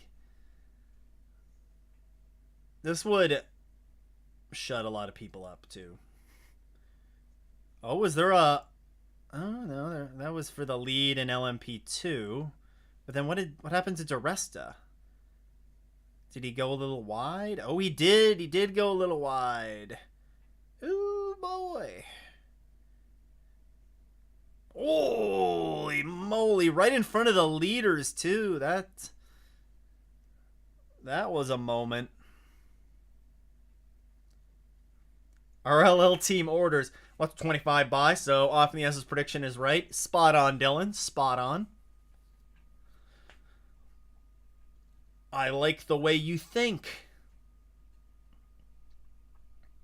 Can BMW hang on, or will they both be out of fuel on the last lap? Well, how convenient, because we can pull up the GTP telemetry and we can see how much energy they have remaining. And everybody has 60... the top 5 all have 60% remaining. So everybody's making it to the end. They should all be fine, I think. For sure being fine is probably Ricky Taylor in the 10, the 7 of Nazar. I was going to say the 63, the SC63. Yeah, they're way off base, though. Some would say he was off in the S's. Big C, you did the thing. You did the thing. You did the thing. I love doing that at tracks that telemetry mentioned. Should I have a chat counter next time we do a live stream? Well, I mean, next time there's a live stream might be next year, but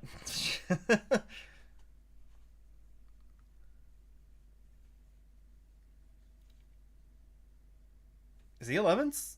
Why are we zooming in on the 11? What's wrong with the 11? Nothing's wrong with the 11. Okay. Is that the Rahal team? It sure is, B. The same Rahal, Letterman, Lenigan team that did get... Oh, no, the 2's slow on the back straight, and he's recycling the car. Restarting it. And he's back going? He's back going. Whew.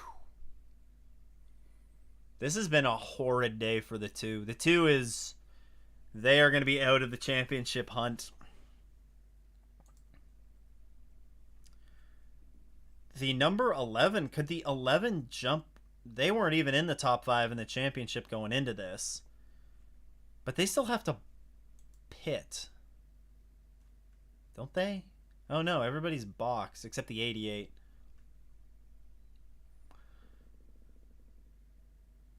So we did also get confirmation when the Dragon Speed Porsche got spun, or Dragon Speed Ferrari got spun around.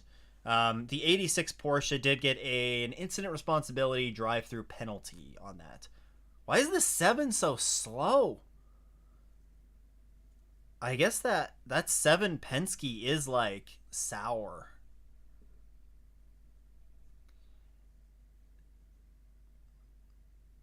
I mean, they can't really fall that much. They can't fall any further down. They can lose like one more position and that'll be it. So. Huh. Man, this is like a huge what could have been for the 0-1. Huge what could have been. Imagine if the 0-1 was like running, second, third here. Like we'd have an insane championship battle going into Petit Le Mans. But instead, we don't. Instead, we have an insane battle for the lead in GTP between the two BMWs. Come on.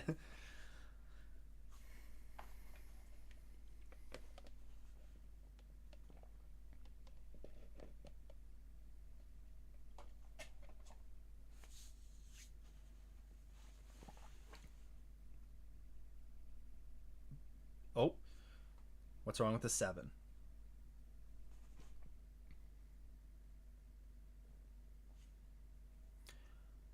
There is a steering issue for the number 7 Porsche, and they just got passed by the 0-1. So they are currently in 9th. They are not going to fall any further back, and they're 10 to 12 seconds a lap slower. Like, are they going to... Do you potentially retire the car? I don't know. And then BMW thinks that they're good until the end of the race.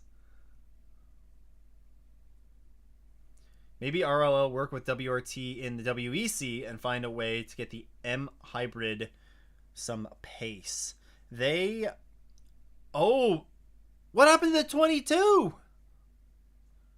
Now the 22 has big damage. They're probably going to be there. That's going to be a meatball flag, I think. Maybe Zilich is 10 seconds off of the lead though, so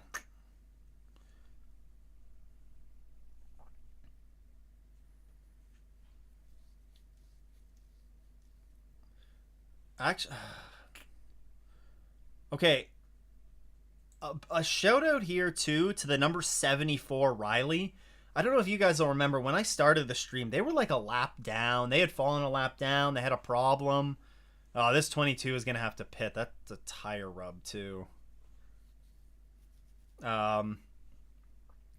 But like they have battled back, and the 74 is currently 5th in class, 2 positions behind the 52, but they're gonna be 1 position behind the 52, so that's gonna keep it a very close battle in LMP2.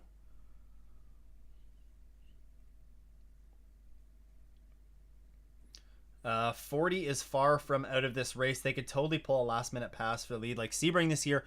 You're 100% right, Dylan.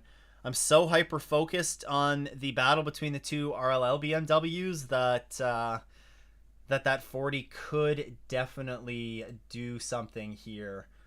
They're very much, again, all of the top 5 have like the same level of the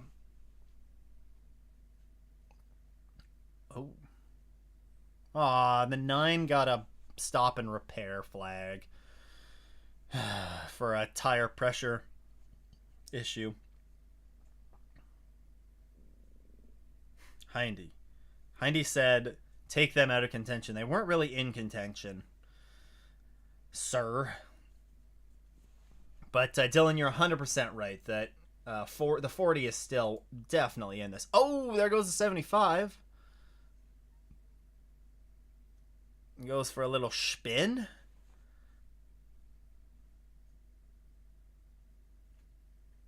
Not the Sun Energy car. Well, it's hard for the Sun Energy car to operate at, full power when it's cloudy out. It looks pretty cloudy in Indy right now. If you know what I'm saying.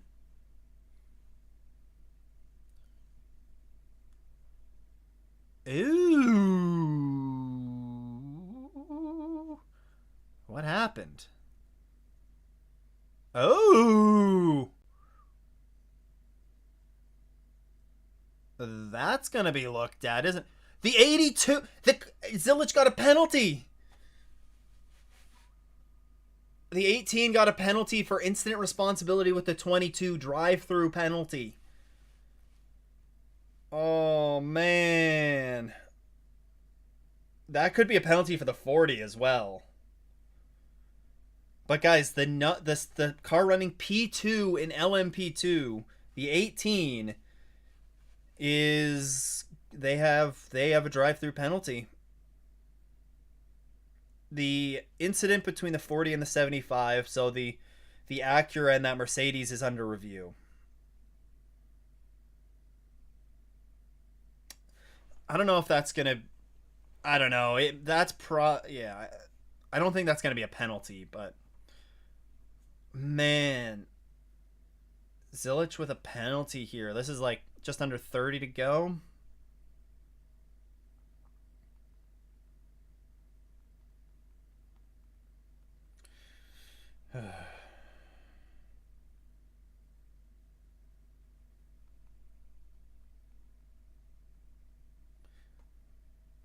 So we found out what happened to the 22.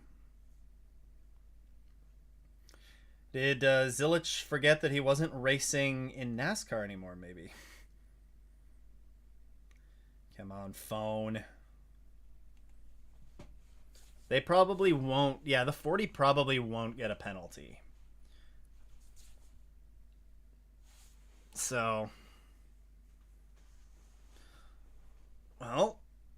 So that's means that all of a sudden, the 52, who's leading the LMP2 points, will move up into second, and the 74, who's second in LMP2 points, will move into third on the podium. Oh my!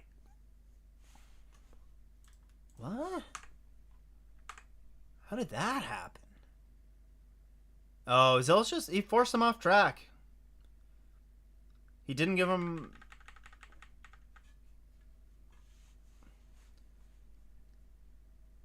Yeah, that's unfortunate, but didn't give him enough space. What's the saying? You must leave it a space. You must leave it a space. So away she goes. Way she goes.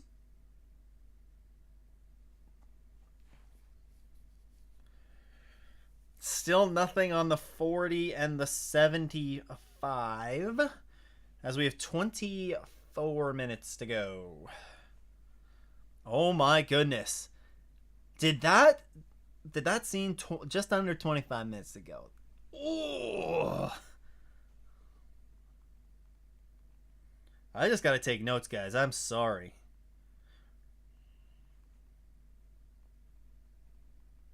There's some good little battles going. This BMW battle is pretty fun to watch.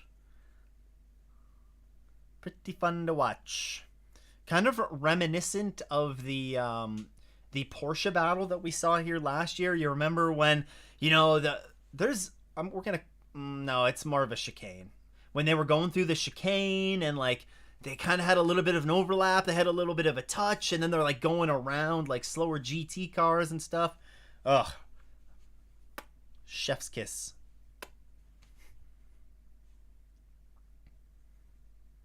Oh man, look, that's what I'm talking about. That's multi-class racing at its finest. Just seeing the oh.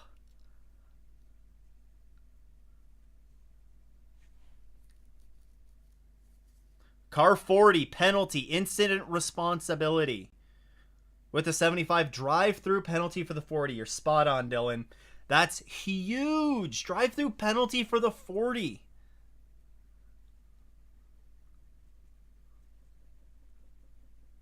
Wow.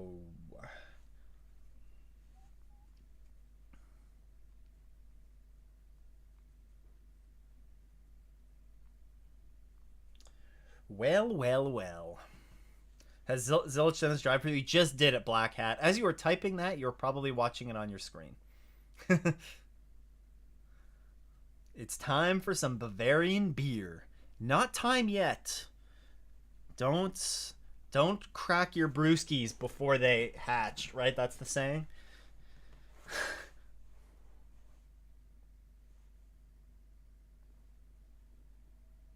And there's the 40 serving their penalty. Imsa admin just said they were never a fan of driver's license tests. Hot take. Oh my god.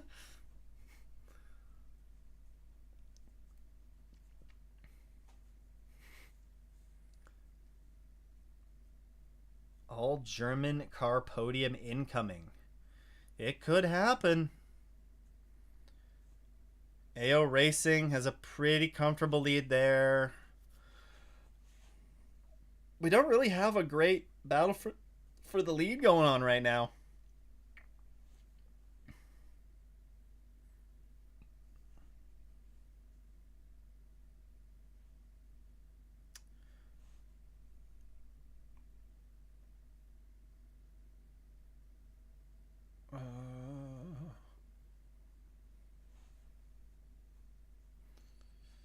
It's this has been, I mean, the Cadillacs were quick when they were up there, but the BMWs have been there all day.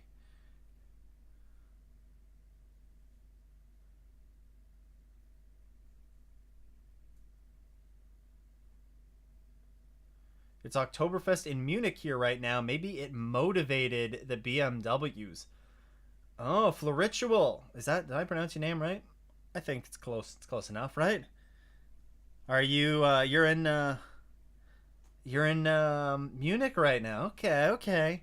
We had a little there was a little Oktoberfest celebration going on here this weekend, so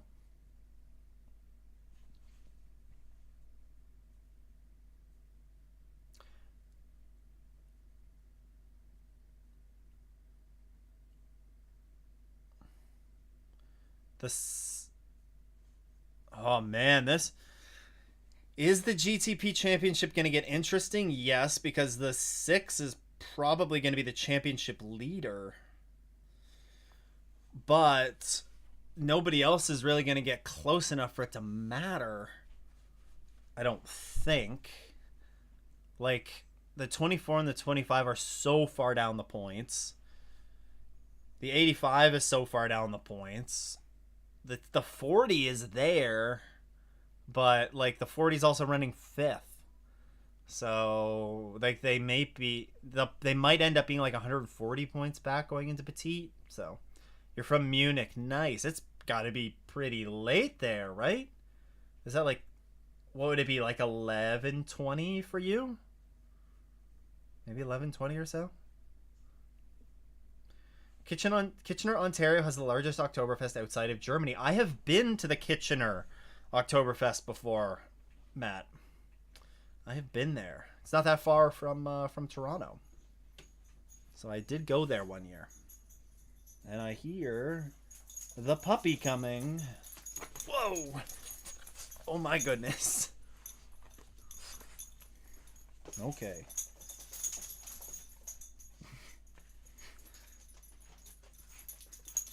Okay, Poppy. Okay.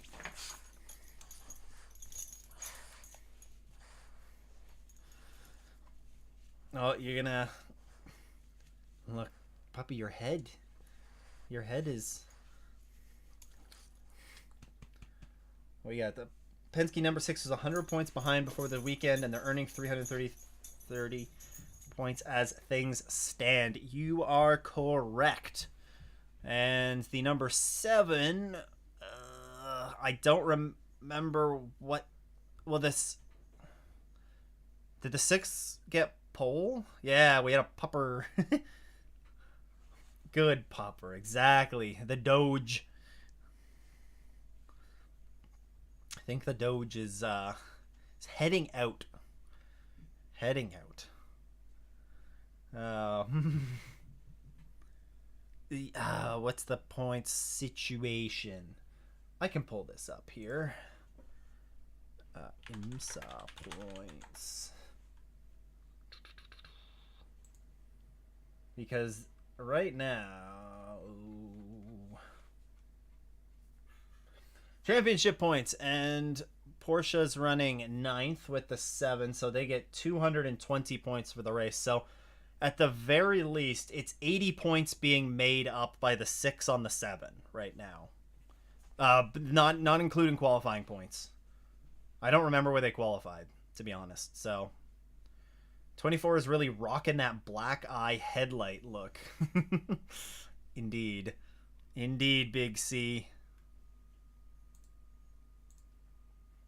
Yeah, everybody's looking fine on energy with 17 minutes to go. What other battles do we have going on? It's literally a battle for GTP. That's like the battle that we have. That's the battle that we're watching. Don't forget about Gemini back there too.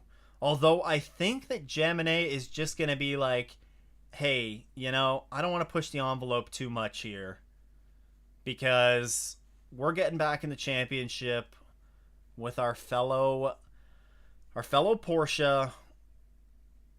They do not want to mess anything up here and have any issues.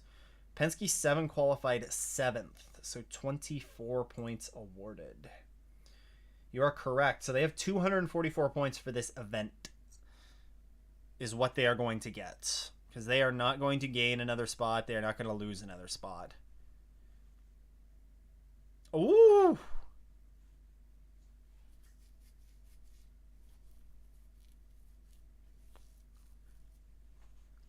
That was a very close call in the front straight.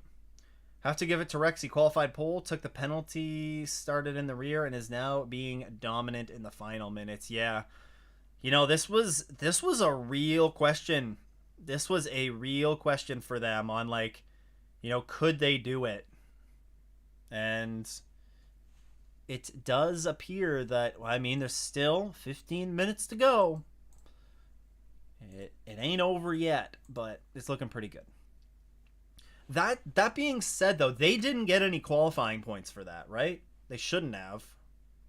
If they had a penalty, if they got a penalty, then they wouldn't have got those qualifying points. So that is worthwhile because that is worth noting because it's not like the 23 is still not having a terrible day. They are running 4th in class and they could get to 2nd. Like, I would love... Can we watch this GTD Pro battle, please, as well? Can we split screen this? Because if the 23 gets around... If the 23 Heart of Racing gets around the 14 and the 64 here in the closing minutes, like, that would be huge. That it's still going to be going to... You know, you're still going to be going to Petite, and, like, either of them could win. And even still, even if they finish as is... What is it? It's 280 points to 350. So 70 points. Put 70 points difference, maybe minus like 10 points or so for like the qualifying points difference. So you'd be looking at like maybe a 70 to 80 point difference maybe in the GTD Pro Championship right now, but if they finished as is. So yeah, I would love to I'd love to see that. Actually, is Imsa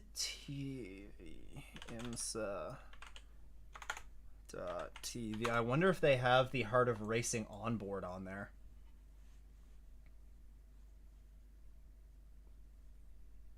Although my computer might blow up from everything that's running. Aston Martin. Oh, they have the 027. Boo. Who else do they have, though? Do they have the 14? They do have the 14. Oh, they do have the 23. Bring me on board with the 23. Oh, it is. This is a good battle in GTD Pro. I would highly recommend, if you are able to, and anybody should be able to do this, whether you're in the United States or not. You should be able to pull up. If you go to imsa.com, just type in imsa.tv in a browser, and you should be able to click the onboard. You should be able to view the onboards even if you're in the United States without a VPN. Not that I encourage you to get a VPN. I don't encourage you to get a VPN. I want to be abundantly clear about that. I want to be abundantly clear. Because this is the other good battle on track. Like, there's no battles really in LMP2, even though Connor Zilic is still gonna get on the podium. That's impressive. We got the battle in GTP, which we're gonna be covered on the broadcast, and then GTD doesn't really have a battle going. There you go, Big C. You can view them while on your work computer.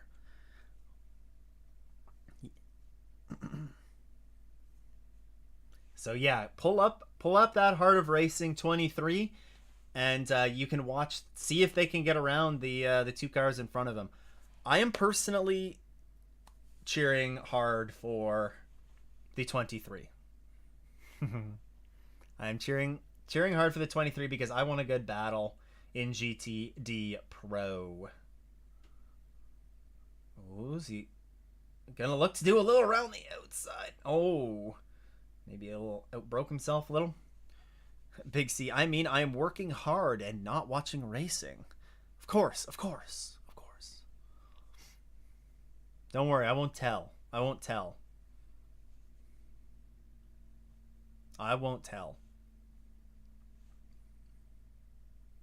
Oh, the leaders of GTP are going through the leaders of GTD Pro right now. Oh no, wait. That's the 027. Never mind. Just kidding.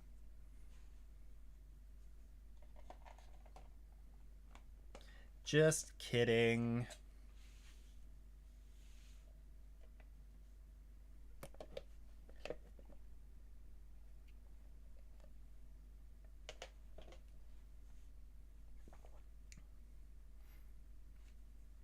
It won't let you see the onboards for some reason, DJ. You should be able to view these, I think, even if you're in the United States. It should only be the main broadcast, I think. I'm turning into a Windward Racing fanboy. Oh my goodness. We got a battle for the lead in GTP! Woo. The 24 holds him off.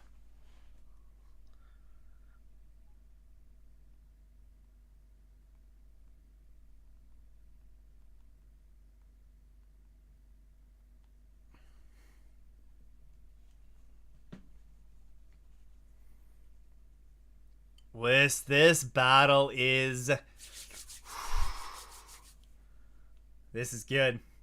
If you click on them, it won't reload the page. You have to scroll back up to see it. Actually, yeah, that's true. So you do have to scroll up to see it.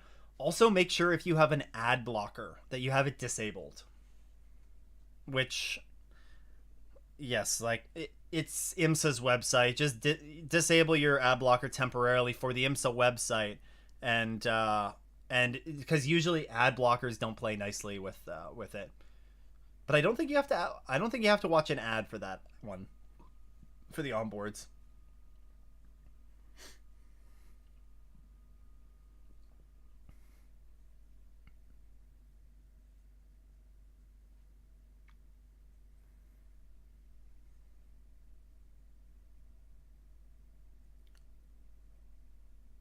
Meanwhile, Sebastian Bourdais kicking around back there, but like, he's not gonna put his hat into this ring. Oh, the 23 is looking close to get around the 14 as well, but just can't get it done. Like, the 23 is quicker, I think.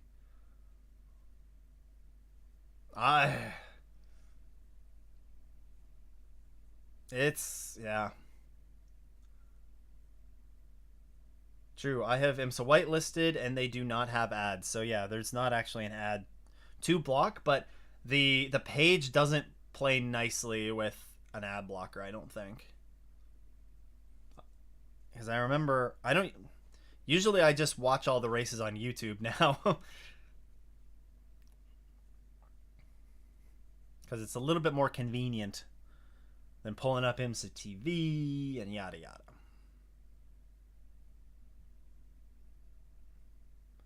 And the GTD Pro leaders are hitting traffic right now.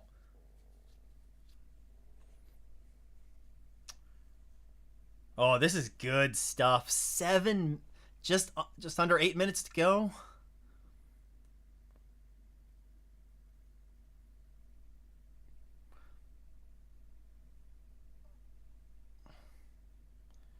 Oh, the 25 is losing so much time right now. No!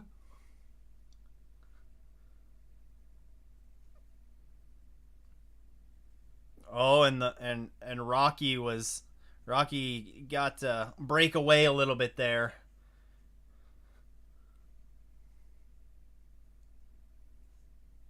Oh, Gemini is losing time in this as well.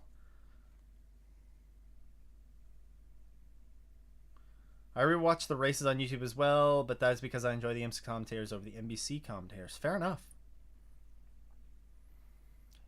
I think the big gripe that people have with NBC is the ads, right? Like they want a genuine ad-free experience, which I don't blame them for. Don't blame them for. You can get a genuine ad-free experience on YouTube. I'm definitely not gonna suggest an ad blocker on YouTube because then the creator doesn't get the small bit of AdSense, but there is also YouTube Premium, which I do enjoy. YouTube Premium. Dylan getting a little anxious, eh? This is top-notch stuff. Top-notch stuff.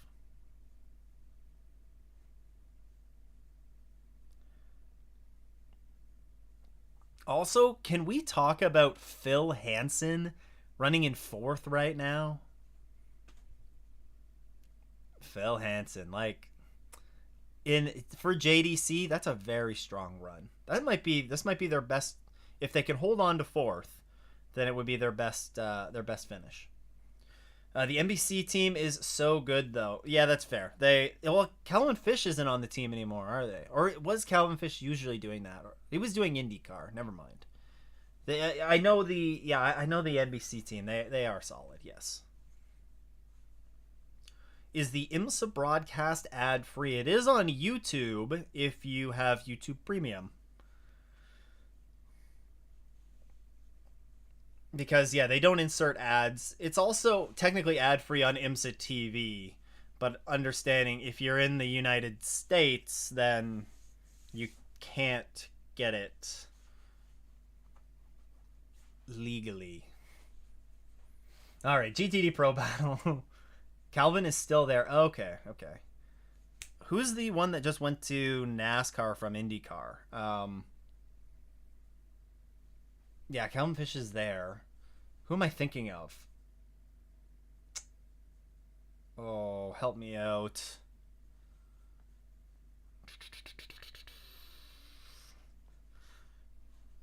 I can't remember. I don't remember.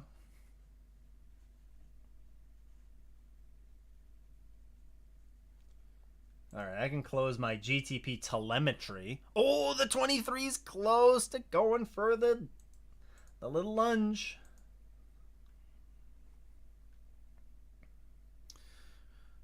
Lee Diffie, bingo, thank you, Black Hat and Matt. Thank you. That is exactly who it was.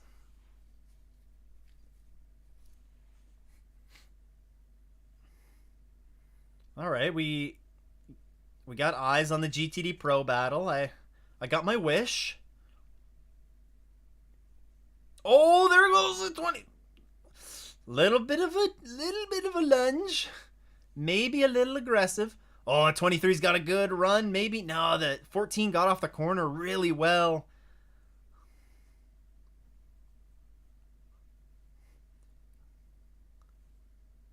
Oh, what happened? Okay, Corvette, get out of the way, buddy.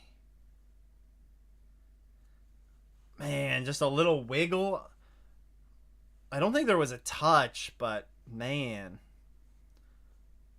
I think he was just on the brakes so hard that couldn't.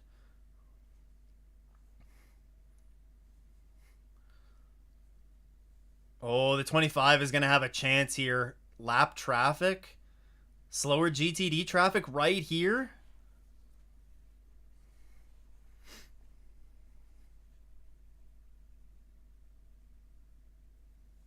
I thought that was going to be more of an opportunity for the 25. Maybe is the 25 like just running out of it? I don't know if I would say the 23 choked, but that was their chance, and it looks like they're probably going to be between 70 and 80 points behind.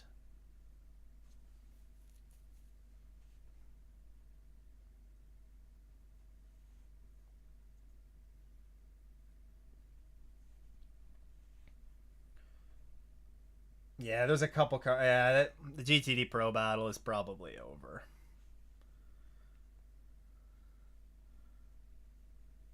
And we probably have 2 laps to go. Oh, what is the Corvette doing here? This isn't your battle, my man.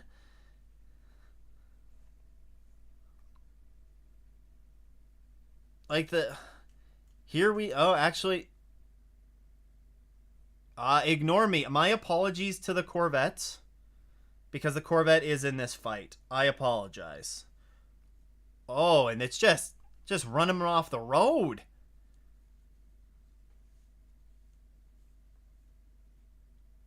Uh Oh no! No, something happened to the Aston, didn't it? What happened? Did they just okay, they're not dead. Is that going to be a penalty? I mean, it should probably be investigated because they just I think the 3 did the 3 would you say that the 3 left the 14 room? Like I think you could probably make the argument that they didn't. We're coming up to the white flag here.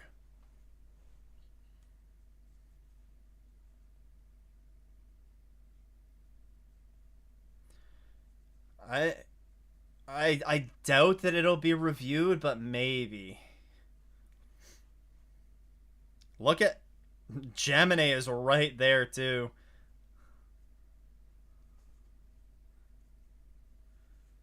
Let's not count our chickens before they hatch though. Let's not crack our Bavarian beers before they cross the finish line. They could be close on fuel.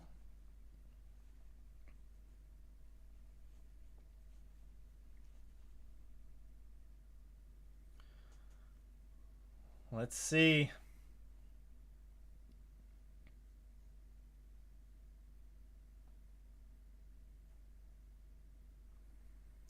I don't know if the 6 would have had it with a few more laps. I think the BMW I think BMWs were kind of easing it in the end. Well, not easing it in, but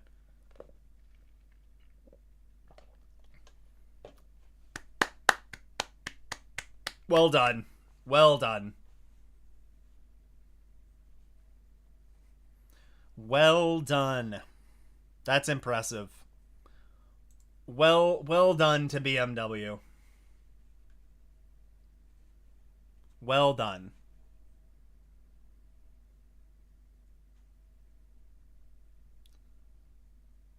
Well done. I called it the other day. I got the wrong BMW. I got the wrong BMW, yeah, they were that an impressive win. An impressive win for BMW. Like, all you got to do is either one of the 24 or the 25 both deserved it. Um it doesn't look like that incident is going to be investigated. So what do we got? We have Ang winning for BMW, 1-2 for RLL. TDS Racing winning in LMP2, Rexy winning in GTD Pro. That's big for the championship there with Gunn. 23 Heart of Racing falling to 5th at the end. That's tough. Really good charge by the Corvette in those final few laps as well. The 120 Wright Motorsports finished in 120 Wright Motorsports. They really had a strong race as well. They had a strong race. Sorry, guys. Hold this thought for just a second. I have to dunk on Twitter right now that that people call me crazy.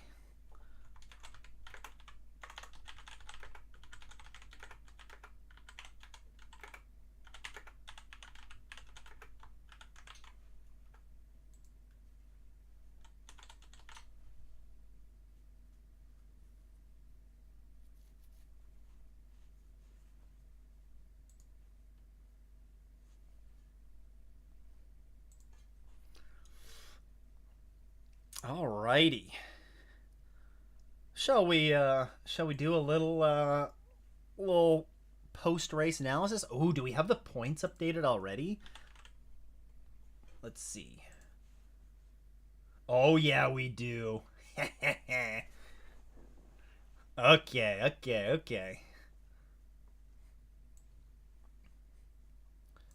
Let's see here.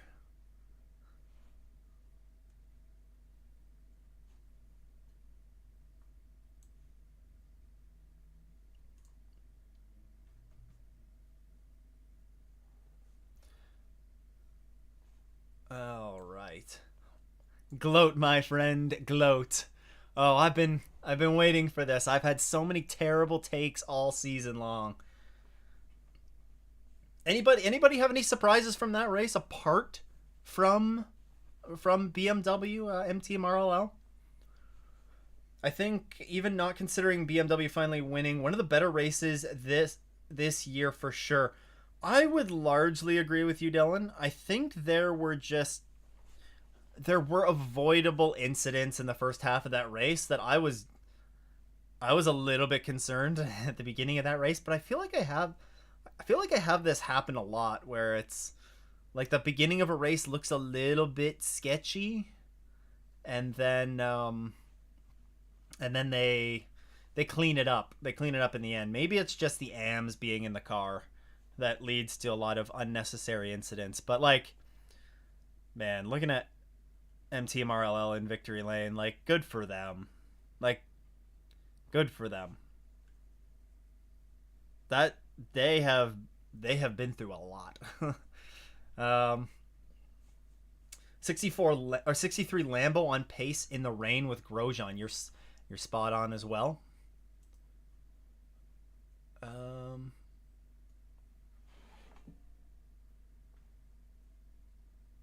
Let's see.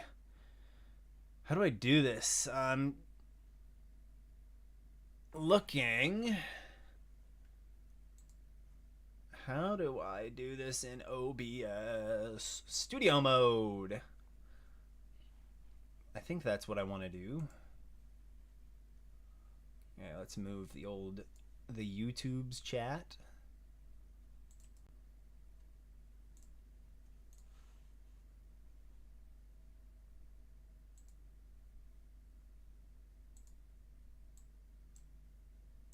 $14-point lead. I can tell you for certain in just a second because it is posted up.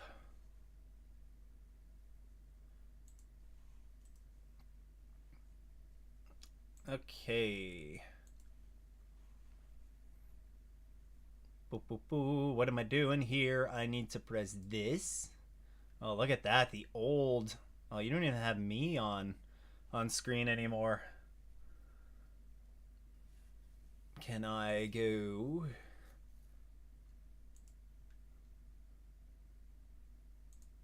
Can I do this? Sorry guys, I was not prepared with this. I do apologize.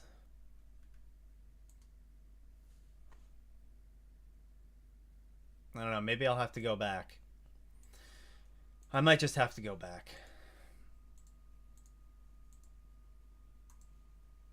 I'm going back.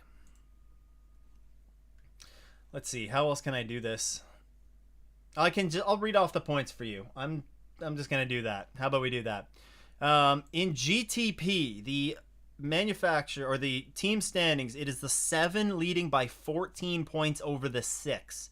So it's a 14-point battle there between the 6 and the 7 Porsches. 1 race to go. If you're interested, the 0-1 is 164 points back. So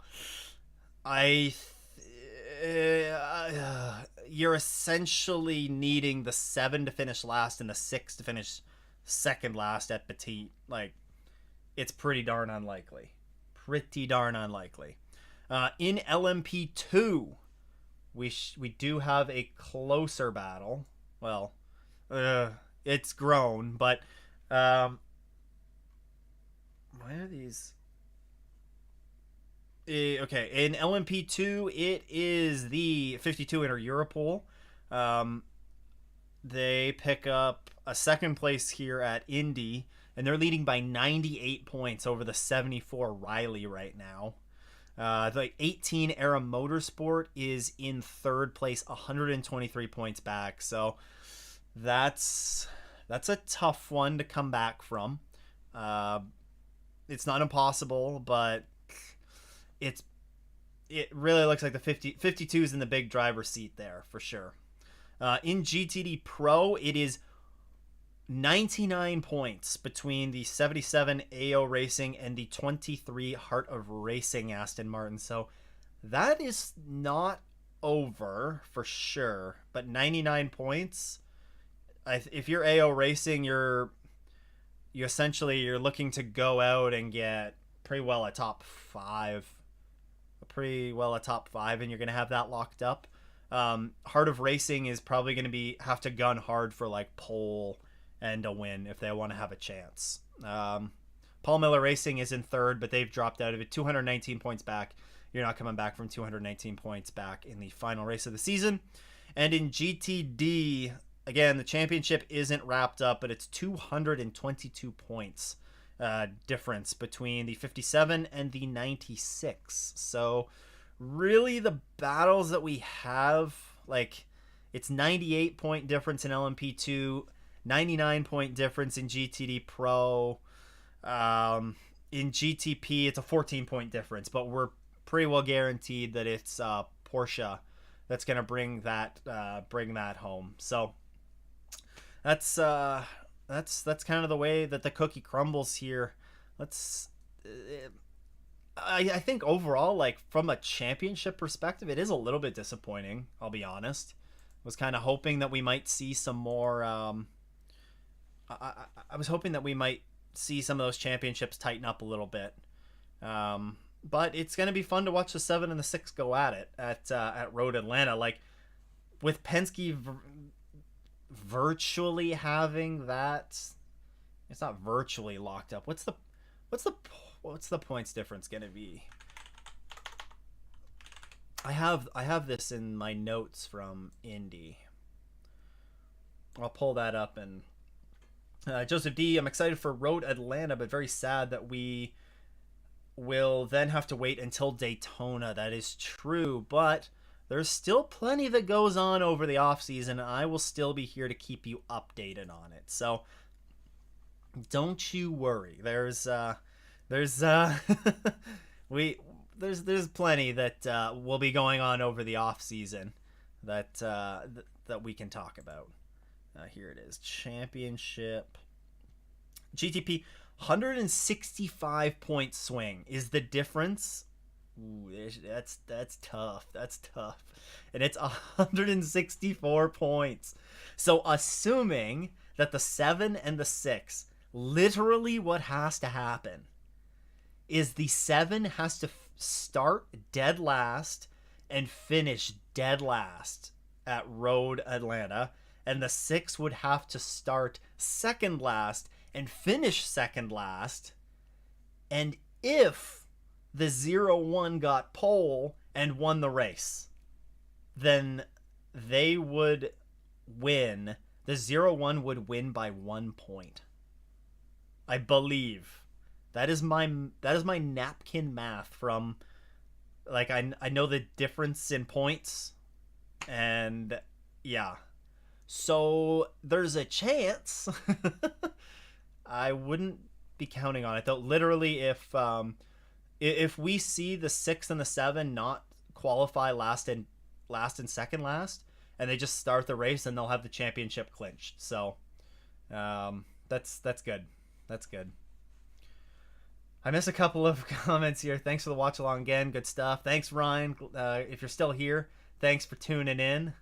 The FBI needs to raid RLL more often, it seems. That's true.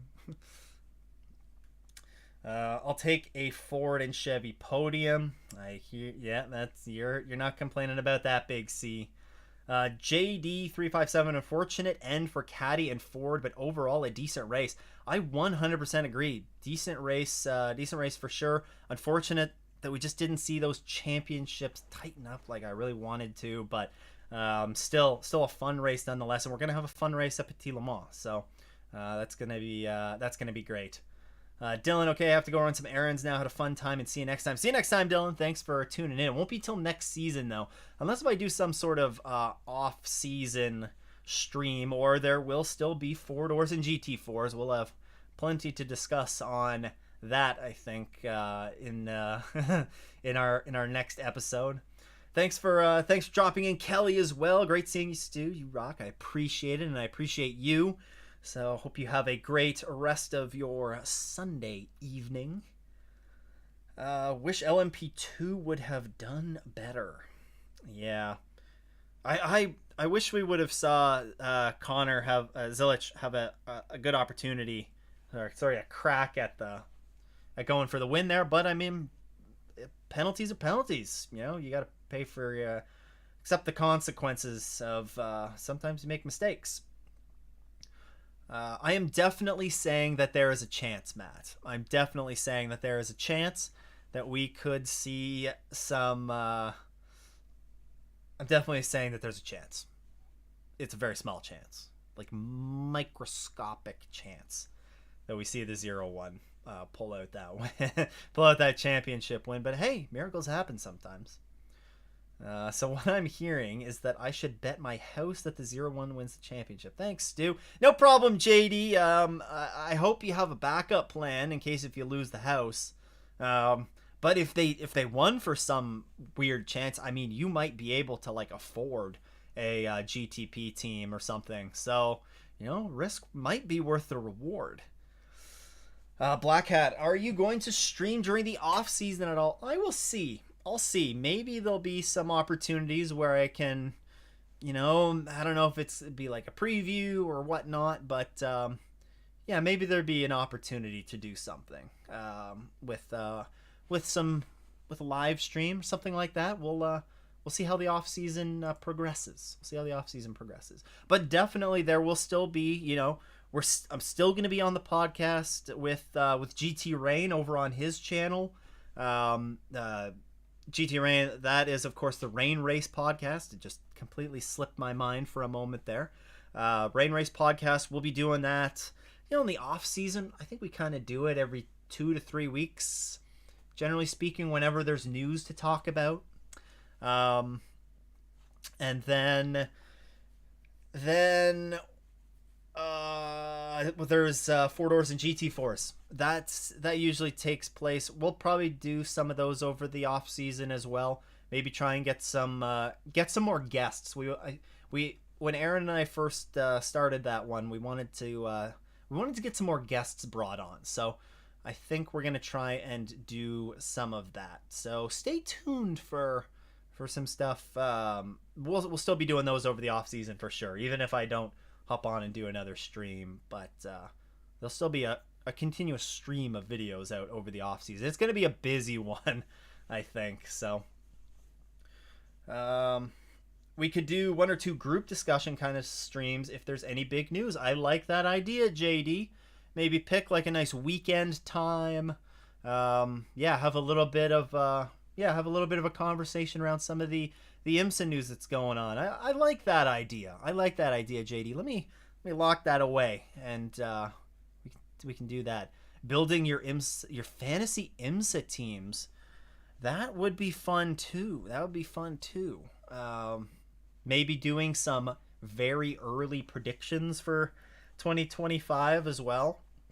I think similarly to last year, I think we're going to be getting that full season entry list released not too far into the future. So let's just do one more rundown of the standings and see if there's anything that's surprising here. You gotta love seeing the 85 JDC picking up a 4th place. That's really good for them. They just quietly went about their day, and Phil Hansen, I touched on it a little bit during the race, I think, but the final like hour and a half, or his final stint, he was really, really good in that final stint. Driving through the field, gets up to 4th. Good job to Phil Hansen and that 85 team. Taking advantage of some other teams having unfortunate luck in front of them, like the 0-1, the 7. We had good cars. The 63 as well. Like, there were some good stories. This was kind of a race of good feel good stories. I feel in GTP especially. You have BMW really breaking through. This is the first time that they've crossed the finish line first, and what better way for them to celebrate? Like, this is their home track in the sense that the shop is in Indy. That's a big win for them, and like carry through some nice momentum into next season. Also, a lot of drivers with that BMW program that like have question marks over, what are they going to be doing next season, right? Let's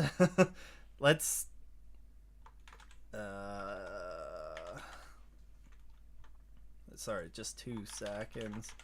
We don't know exactly what they're going to be doing post this season, so this could be big for a lot of those drivers. JDC would have the best customer 963 result in IMSA now. No JD. So Proton got a podium at Petit Le Mans last year. Proton Competition got on the podium at Petit last year.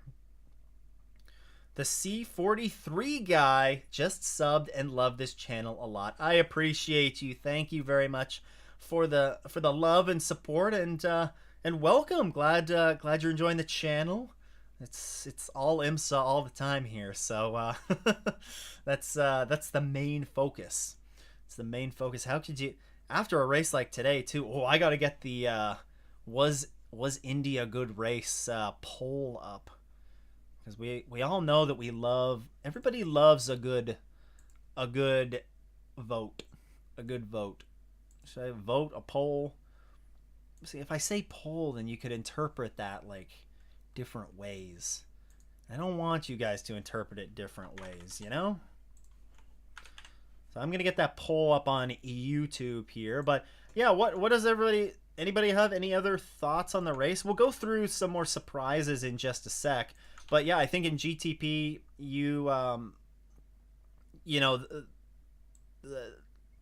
the 63 feel good story, leading their first laps in IMSA competition, the SC63, new Lamborghini.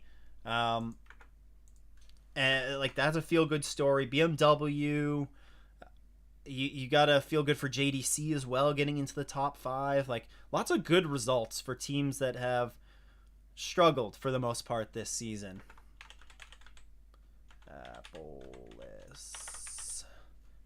Good race. Let's find that photo. Hang tight, guys. Where do I keep these?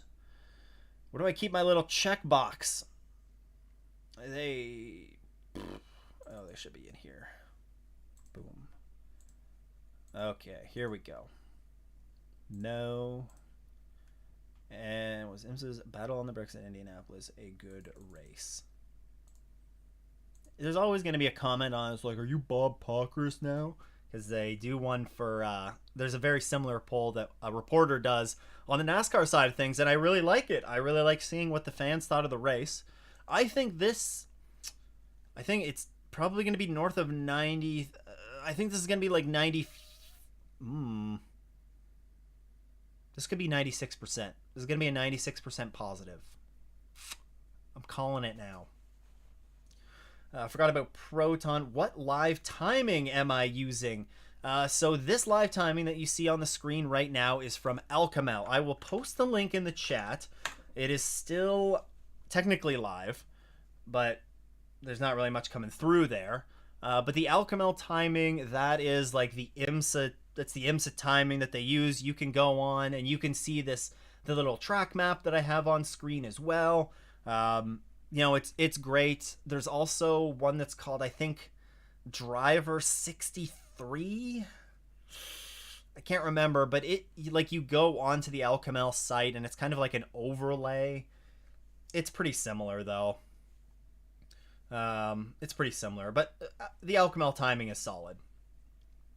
Hate to see that 63 braking. They had some potential. They sure did. Good to see them have a strong race. I'm still shocked the 7 folded like it did. Yeah, Black Hat. I don't know if you were here when it happened. They had a steering issue. There was a steering issue, maybe a power steering issue more specifically, but Shea Adam with IMSA TV was on the IMSA TV broadcast was able to go and talk to the Penske folks and there was confirmation of that. So yeah, you can before I forget to say, you can go onto the community tab of the channel and vote for if you thought the Battle on the Bricks was a good race. Yeah, shock the 7 folded, same as the 64. I forgot how they lost the lead, but they were on pace for a win. Maybe we get them at Road Atlanta. Yeah, the 64 lost it on pit road. That was a pit road issue, I guess you could call it. that they had there. So that's unfortunately what happened for them. Oh, I have. Let's see.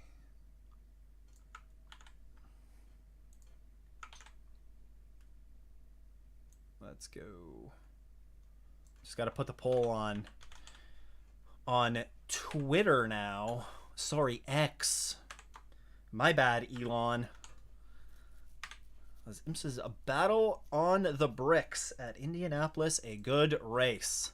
My vote is a resounding yes. Poll length. Let's make that 2 days. And let's post it. It's also available on Twitter if you want to double up on your votes. Or X. Pardon me, X. Yeah, but to finish that thought up about Ford. Oh, we got IMSA official tuning in here too. Oh dear. Coming in for a little post-race debrief. At least they missed me. Oh, you get to see Twitter now. Hello. You get to see Twitter posts, and you get, let's just observe my we can just observe my GIF here. That's me. That was me after BMW won. That was me after BMW won. It's still Twitter. Where were we? Okay, yes, Ford, good race. Just another good race for them, built off of another strong effort. I think Ford has proven that they're figuring out that car. They easily could have won today's race, but again, it was realistically, Rexy was probably the strongest car all race, especially if they were able to drive from the back to the front like that. So it was good job, good job for Rexy, but Ford looking strong. Strange race for Porsche. I agree. GT cars had a good day. Oh, cool. I'll be using that for Petit Le Mans. Joseph D points out exactly what I was thinking of. I was referring to Timing 71, and he is spot on when he says that Timing 71 is fantastic. I will say that it is very similar to the Alcamel site, and maybe I haven't explored it enough, but it is great for historic timing. I will completely agree with Joseph that you can like sync it up if you're watching a YouTube stream back, and that is great. AWA finished in the top 6. Oh, so they did. That's big for the Bronze Cup. I think they won the Bronze Cup, the Indy Bronze Cup. So I think they'll actually get to kiss the bricks for that. When a fellow Canadian team there. Yeah, how'd everybody like the race? Imsa is asking. We got admin in here. I'm rapid firing through the chat. Not a bad race, definitely an interesting one. It was a great race. Broadcast missed some battles, but you can't catch them all. I will give them. It's difficult when you have 56 cars on track, so. We'll cut them some slack. Imsa thinking it's, I like that. We vote yes as well. Did y'all fix the music volume? Yes, we fixed it. One thing I didn't get and was a bit frustrated by is how Rexy jumped about 3 to 4 cars in the pits and somehow got 14-second gap by the end and didn't run out when I think the rest were fuel saving.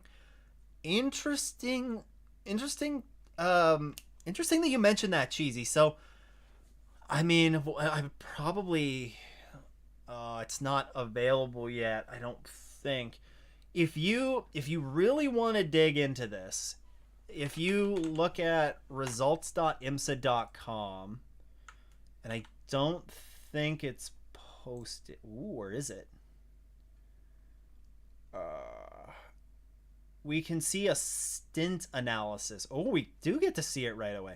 Okay, so you can go to results.imsa.com, actually results.imsa.alcamelcloud.com, and if you click on the race and then go to hour 6, you can see a whole bunch of, like, there's a bunch of different reports that you can pull, and one of them is the stint analysis. And from that stint analysis, you can see when Rexy would have, if you go down, and I'm scrolling down now to find, oh, Alcamel's offline.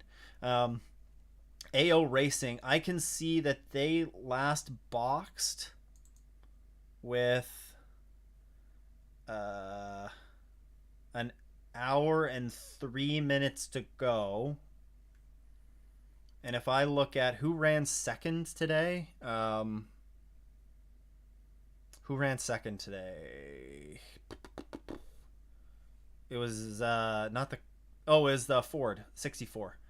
The 64 last box with an hour and 1 minute to go. So even if you think about that, like, that doesn't seem like that much time.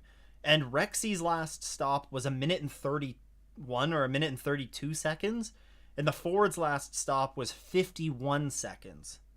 Even if we want to look at maybe the 14 Vassar Sullivan Lexus, they last boxed with an hour and 3 to go, and theirs was a similar stop to Rexy's.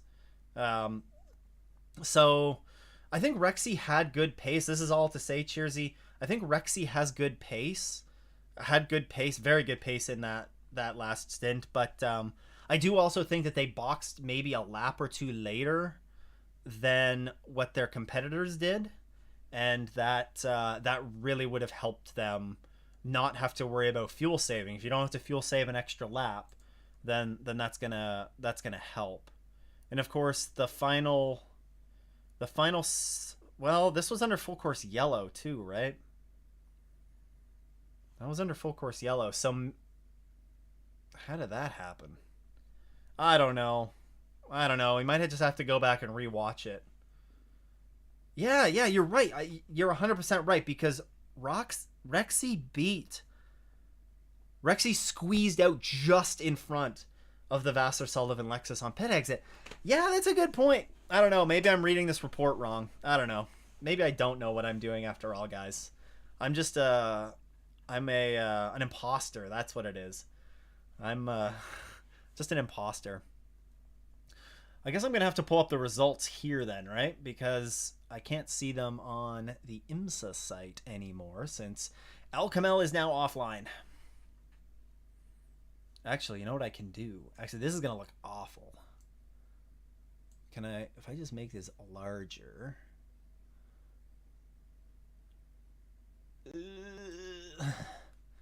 You know what? Screw it. I don't have to worry about another stream for the rest of the year. So let's just do this and we can look at the standings together, or the rest of the results together. LMP2, any surprises here? Somebody specifically asked me about TD or Inter-Europol, and I did not answer that question, and I apologize. I think it was something along the lines of, is Inter-Europol going to win LMP2, the championship? I think Inter-Europol has a very good chance at winning the LMP2 championship. Let's just go pit notes. Pit notes. Yes, so LMP2, we got 98 point lead. It's pretty close. That's, I had pit notes already open. Dang it. Yeah, the 98 point lead over there. So that's you know, yeah, 98 points is pretty healthy. Didn't Inter-Europol win Le Mans? They won Le Mans not in 2024. They won it in 2023. JD. So endurance racing is just a little bit mesmerizing sometimes. You're right. Good race from all cars. I think the Porsche running off at the end kind of lost a bit of excitement for the final fight for the lead. It lost a little bit of excitement maybe in the GTD Pro like realm of things. But I think overall still it can't take, I don't think it can take away too much from that race overall. We still had a really good battle at the end in GTD Pro for those podium spots, second and third. Even like Ford was pretty in control of that, but like a good battle for P3 at least. Pardon me. So 52 with a nice finish here. TDS Racing, they've had a bit of an up and down season. They pull into fourth in the points. It's kind of too little too late for them, unfortunately, but still they can finish the season strong. Honestly, I'm a little bit one team that I expected a little bit more of out of this season was United, if I'm being completely honest. It's not that they haven't had a good season. You know, they won, what race did the two win? They won Road America. But I was really expecting United to be very, very strong. So, just not quite as strong as we thought they might be. But, and they kind of drop out of the championship hunt there in LMP2, along with, yeah, they were the one that kind of dropped out. Era 123 points back to you. That's going to be tough. You really, realistically, if the 52 has, if they like finish, they have like a trouble-free run at Petit, then we're probably talking about them as champions at the end of it. GTD Pro surprises. You could probably say that the 64 Ford is a bit of a surprise. I'm not going to, I don't know if I'm going to buy that too much. I think they've kind of solidified themselves as, you know, legitimate contenders in races now. They're not just, oh, it's their first season as a team. Like, it's the first season for that car, blah, blah, blah. It's, no, they're solidifying themselves as legitimate contenders in, it seems like race in and race out. Maybe a little bit surprising. No, I don't know if there's anything terribly surprising, because even the 23, like, they just had we could easily be talking about the 23 being on the podium right now if things just go a little bit different for them in that final stint. I do think that they were being held up by the 14 just a little bit, and like, good job. The I don't know who was in at the end, if it was Hawksworth or Barnacote. Just a good drive. I think maybe Cheersy would know. You're praising Hawksworth for the drive in the rain, so like, I don't think the 14 had the pace that some of the others had, but I do think the 23 was once again impressive. It may just be a little bit too late for them in the championship. And then looking at GTD, a team that we really didn't talk about at all in this race. I feel like I don't know. Maybe the GTD battle just really didn't develop like I thought it might. But the 120 did a really good job of just, they quietly kind of went about their race in the last little bit of it. Like, how many laps did they lead? Where's the leader sequence? Right here. The 120 led the final 84 laps of the race. Like, and they led 140 of the 207 laps. You know what? Well done to Wright Motorsports. They quietly went about doing that, and like, well done for them. They deserve that. That's a good win. That's a good win for that team and that car. Let's go back to results by class. Honestly, another team that I mentioned them, I think, when I kind of started up the stream, is like the 96 and the 57. They were down around like 10th, 11th, 12th maybe, kind of at that halfway mark in this race, and they just kept like chipping away at it and pulling their way through the field. And you know, for Turner to finish second, the 57 essentially clinches the championship.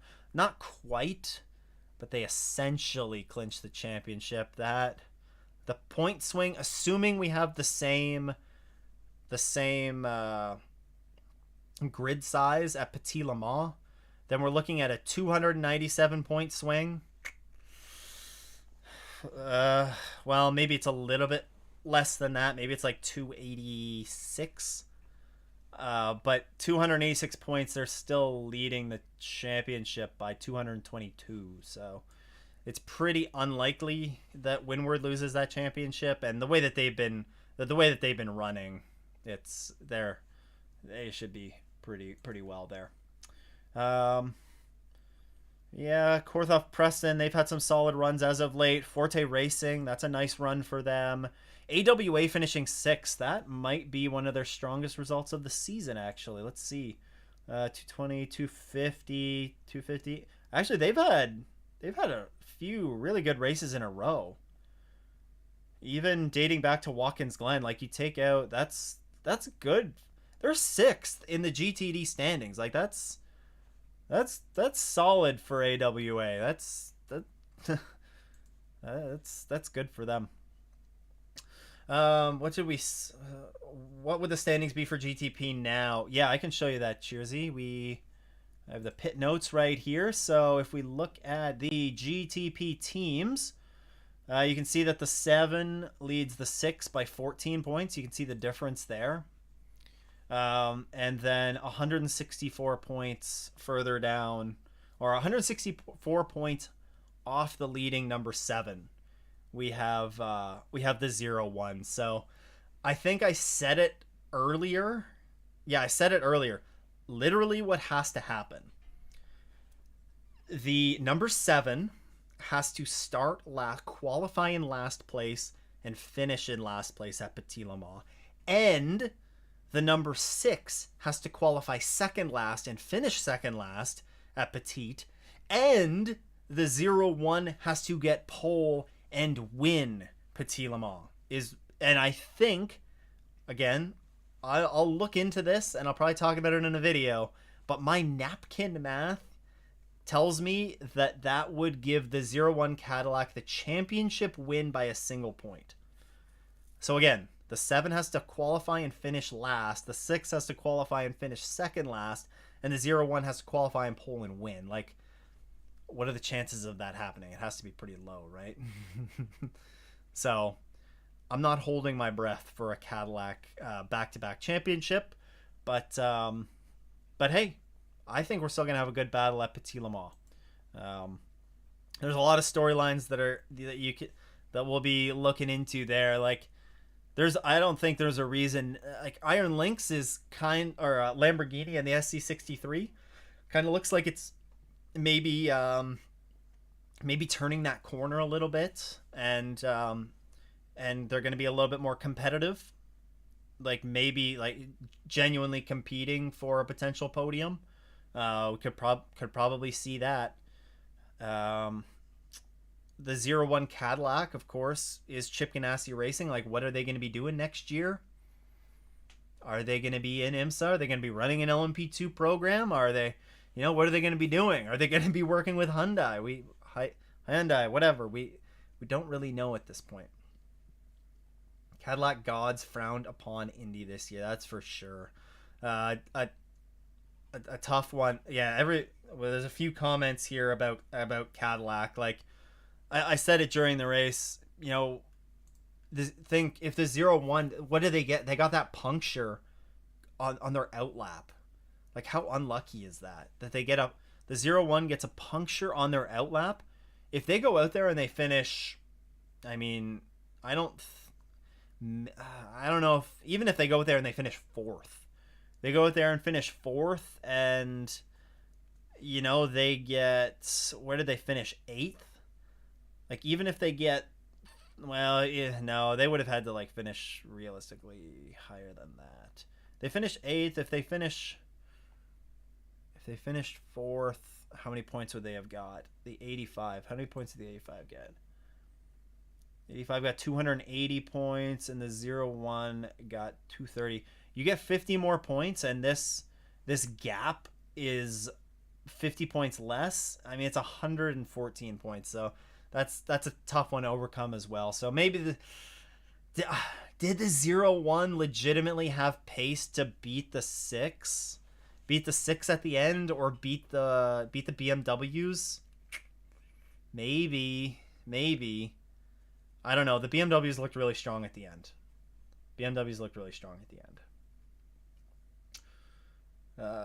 With Aston Martin joining next and Hyundai joining soon, the next 2 years are going to be great for Imsa. You're spot on, Danny. I agree with you. Next 2 years are going to be great for Imsa. Really looking forward to, we get to continuously talk about these new manufacturers that are joining, and we're going to have these stories, like Aston Martin isn't going to come in next year and light the world on fire. Don't expect that. Hyundai's not going to come in 2026, hopefully, and light the world on fire. But, they're going to build off of this. And could we be looking like this time next year? Could we be looking at Lamborghini, pulling through with a breakthrough win on the Battle of the Bricks? Potentially. Could it happen before that? Also totally a possibility. Honestly, I just hope we see the Lamborghini in a full season capacity next year. That would be great. I'm rooting for the 01 and Cadillac crew, but it's really unlikely. It is very unlikely. It's going to be tough for them to claw their way back in there. Big C, I'm kind of glad Porsche Penske didn't win, because we would have never heard the end of it about how it was rigged, because Roger Penske owns the track. I mean, they won the race last year in very dominating fashion, right? Big C. I don't know if we were like, I mean, it's easier for them to test at the track, sure, but they're also very limited in the number of test days that they are allowed to do anyways. So it's one of those things. I think the incident with 31 and the 10 last year. Oh, we're still talking about that incident. Let's was on both drivers, which will be a hot take, but yeah, I guess I agree with you, Cheersy. I said it last year.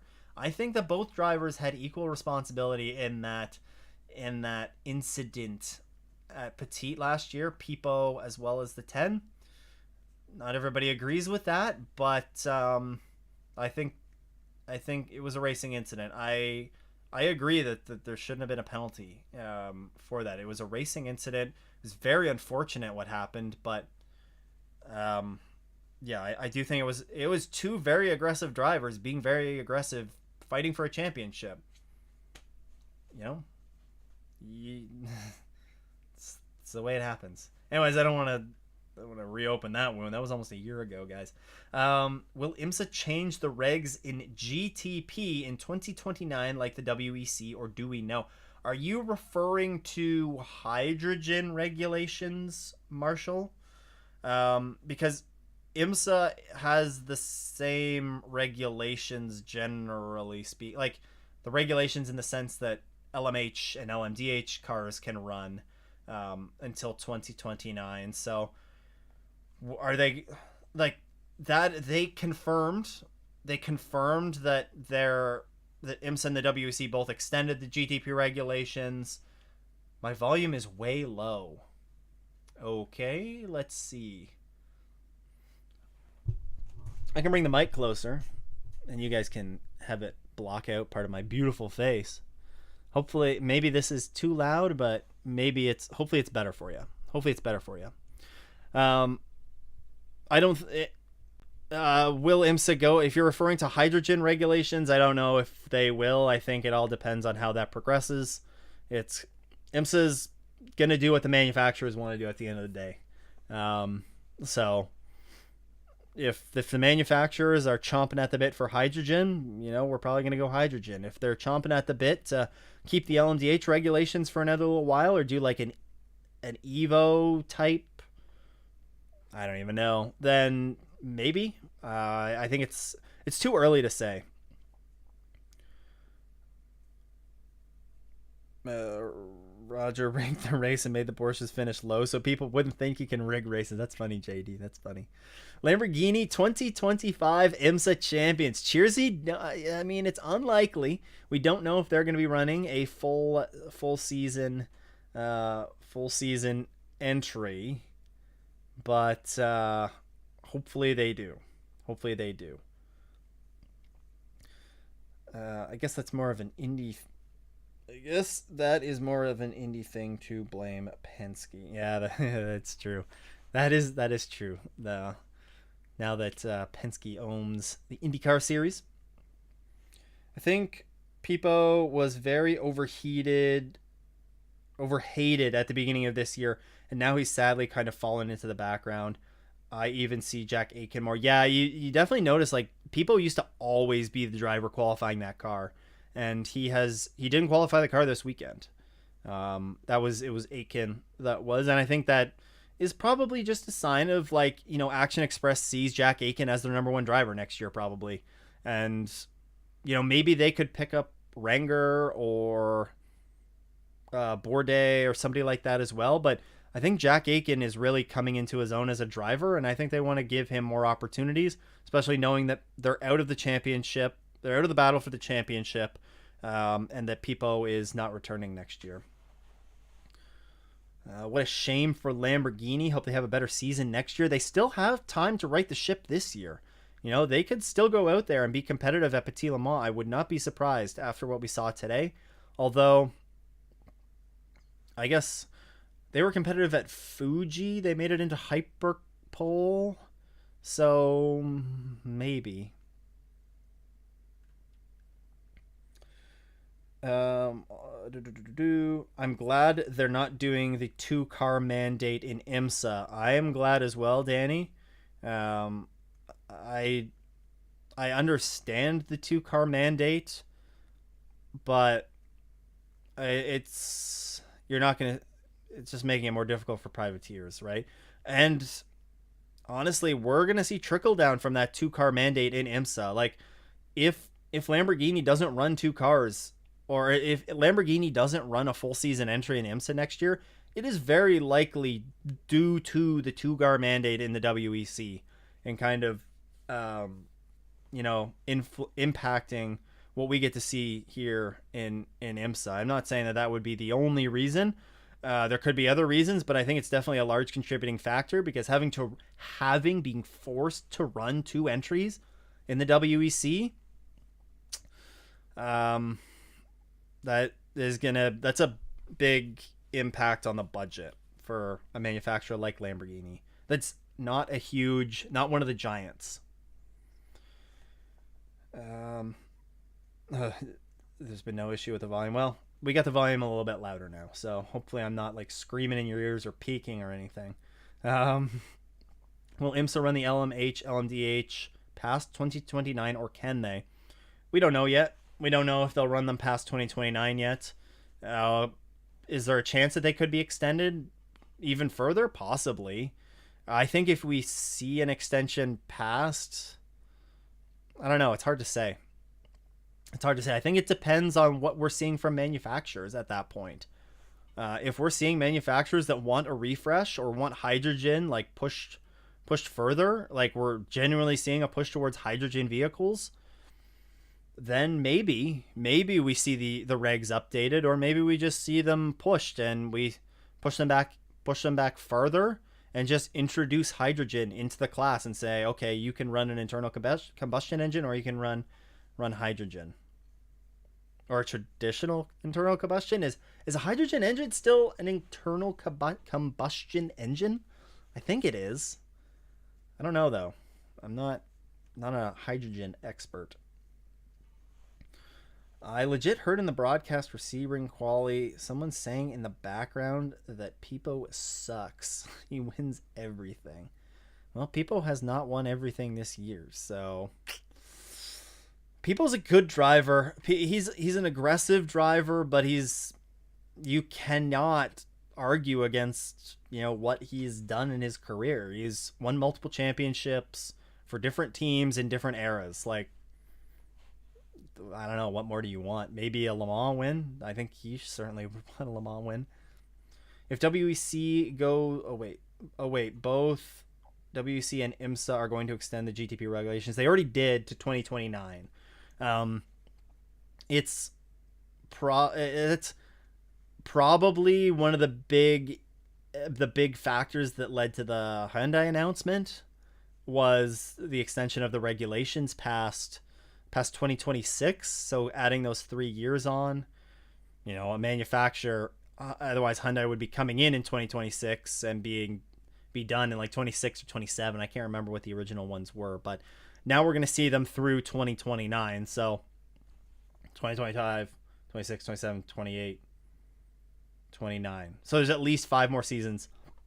I don't know why that was difficult for me. We're going to see at least 5 more seasons of the GTP cars. If WEC goes to hydrogen, IMSA probably will too. You're probably right.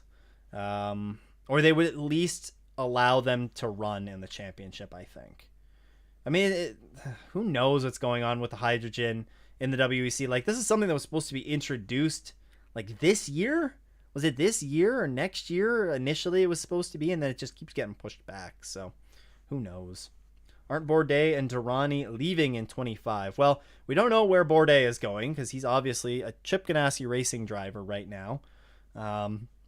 So we don't know where he could be going. We also don't know where Pipo could be going. So we'll find out. We'll find out eventually. I honestly thought Action Express would have picked up Felipe Drugovich, and the likes of Bourdais and Van de Zandt would have gone to Wayne Taylor Racing. I don't know. I said it earlier that I would highly recommend going and checking out the Dinner with Racers podcast that they did with Sebastian Bourdais. Because in that discussion that they have, they talk about a lot of stuff, but Sebastian in particular talks about what it's like racing at Chip Ganassi Racing, and it sounds like there's a lot of loyalty to Chip Ganassi Racing there, and I think if he has an opportunity to stay with Chip Ganassi Racing, I think I could see him staying there. Even if it means, I don't want to, like if Chip Ganassi Racing were to do an LMP2 program, for instance, next year as a bridge to a Hyundai GTP in the future, maybe he sticks around. Question. Oh, what do we got? I like people though. Caddies Racing. Going to Petit Le Mans? I sure am. I will be at Petit Le Mans, which means I will do a meetup for sure at some point. Probably Petit Le Mans is on Saturday, so probably on Friday I'll do a meetup. Or maybe early on Saturday, but I hear that it can be difficult to get into Road Atlanta.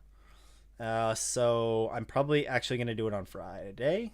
But if not, I'll be kicking around the track all weekend, like literally Wednesday to Saturday. So if you're going to be there at Petite, then definitely say hi. How many brands apart from Toyota and Alpine have gone into WEC hydrogen technology? Do you see American brands committing to it? I have only really heard of Toyota and Alpine. The WEC has that experimental one, but I don't know if that is an engine partner who they might be working with on that. Do I see American brands committing to it? Automotive manufacturers are going to commit to anything that makes them money. Right? If it's a viable technology and they can sell it, and there's going to be a hydrogen network of fuel stations that are built up, I guarantee you all of this push that we see with electric cars right now, we'll see that with hydrogen as well. Just all sorts of alternative fuels. Sorry guys, it's been how long have I been streaming for? I don't know. It's been a while. Since 2:30, it's been 4 hours, so you can cut me some slack. Is there even a remote possibility of Hyundai putting Robert Wickens in the GTP car? Is there a remote possibility? Sure. Is it remote? Yeah. Is it possible? I could see a scenario where it happens. I wouldn't be holding my breath for it, but I haven't watched. There was an Imsa video that they posted. I know there was an announcement with Bosch was working with Wickens on new hand controls, I think. So I'm interested. I'm interested to, like, could something like that be compatible with a GTP? I don't know. I'm certainly not an engineer. But look, I would be 100% behind. I think everybody would be 100% behind Wickens getting in a GTP, and I think Robert Wickens would definitely not say no.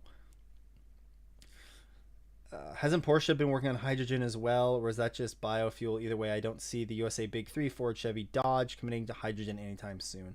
I don't know about Porsche. I don't know that much about hydrogen and what the manufacturers are doing with it, but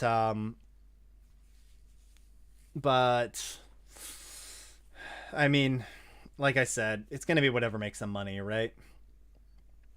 Caddies, you're going to be at Petit One. Nice. Yeah, definitely try and say hi. And you raced with me yesterday at Homestead. I did a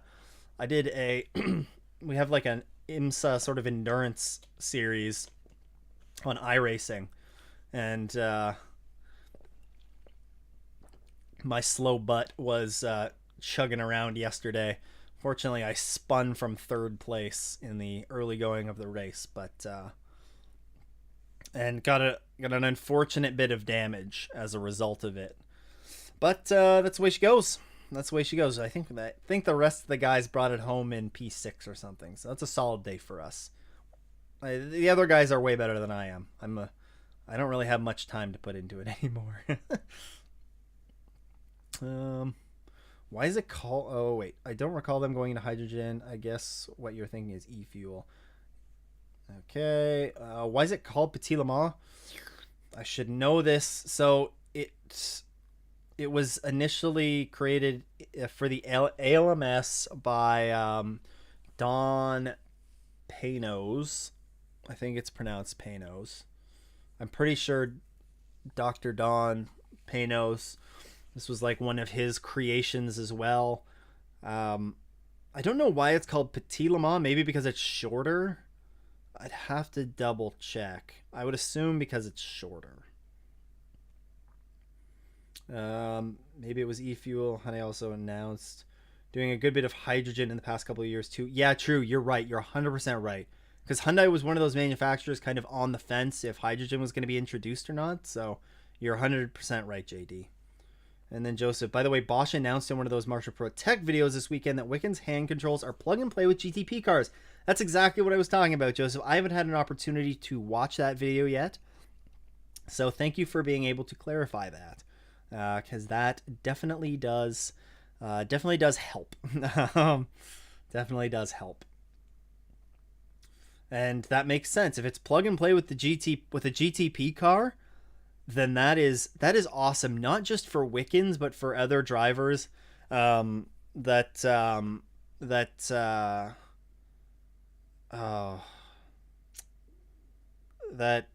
are in wheelchairs or like that's having the ability to have hand controls is really cool. Because there was another driver, I think it's Brian Johnson, was actually the one who kind of created with Brian Herta Autosports in the TCR class. They're the ones that built out that initial set of hand controls that Wickens is using.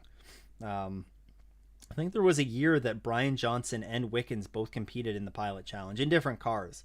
But really cool to see that, and just making racing more accessible for drivers of all of all types of abilities. So I hope we get to see Wickens in a GTP.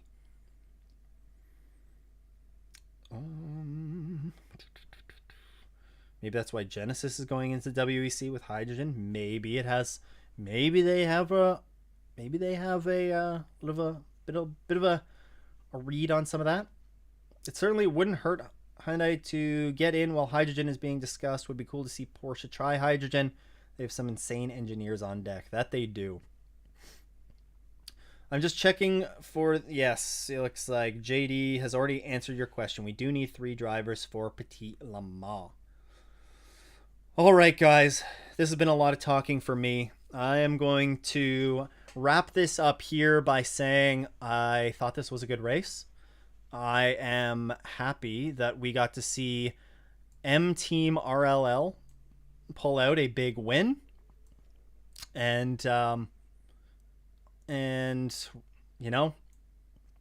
what am I trying to say here?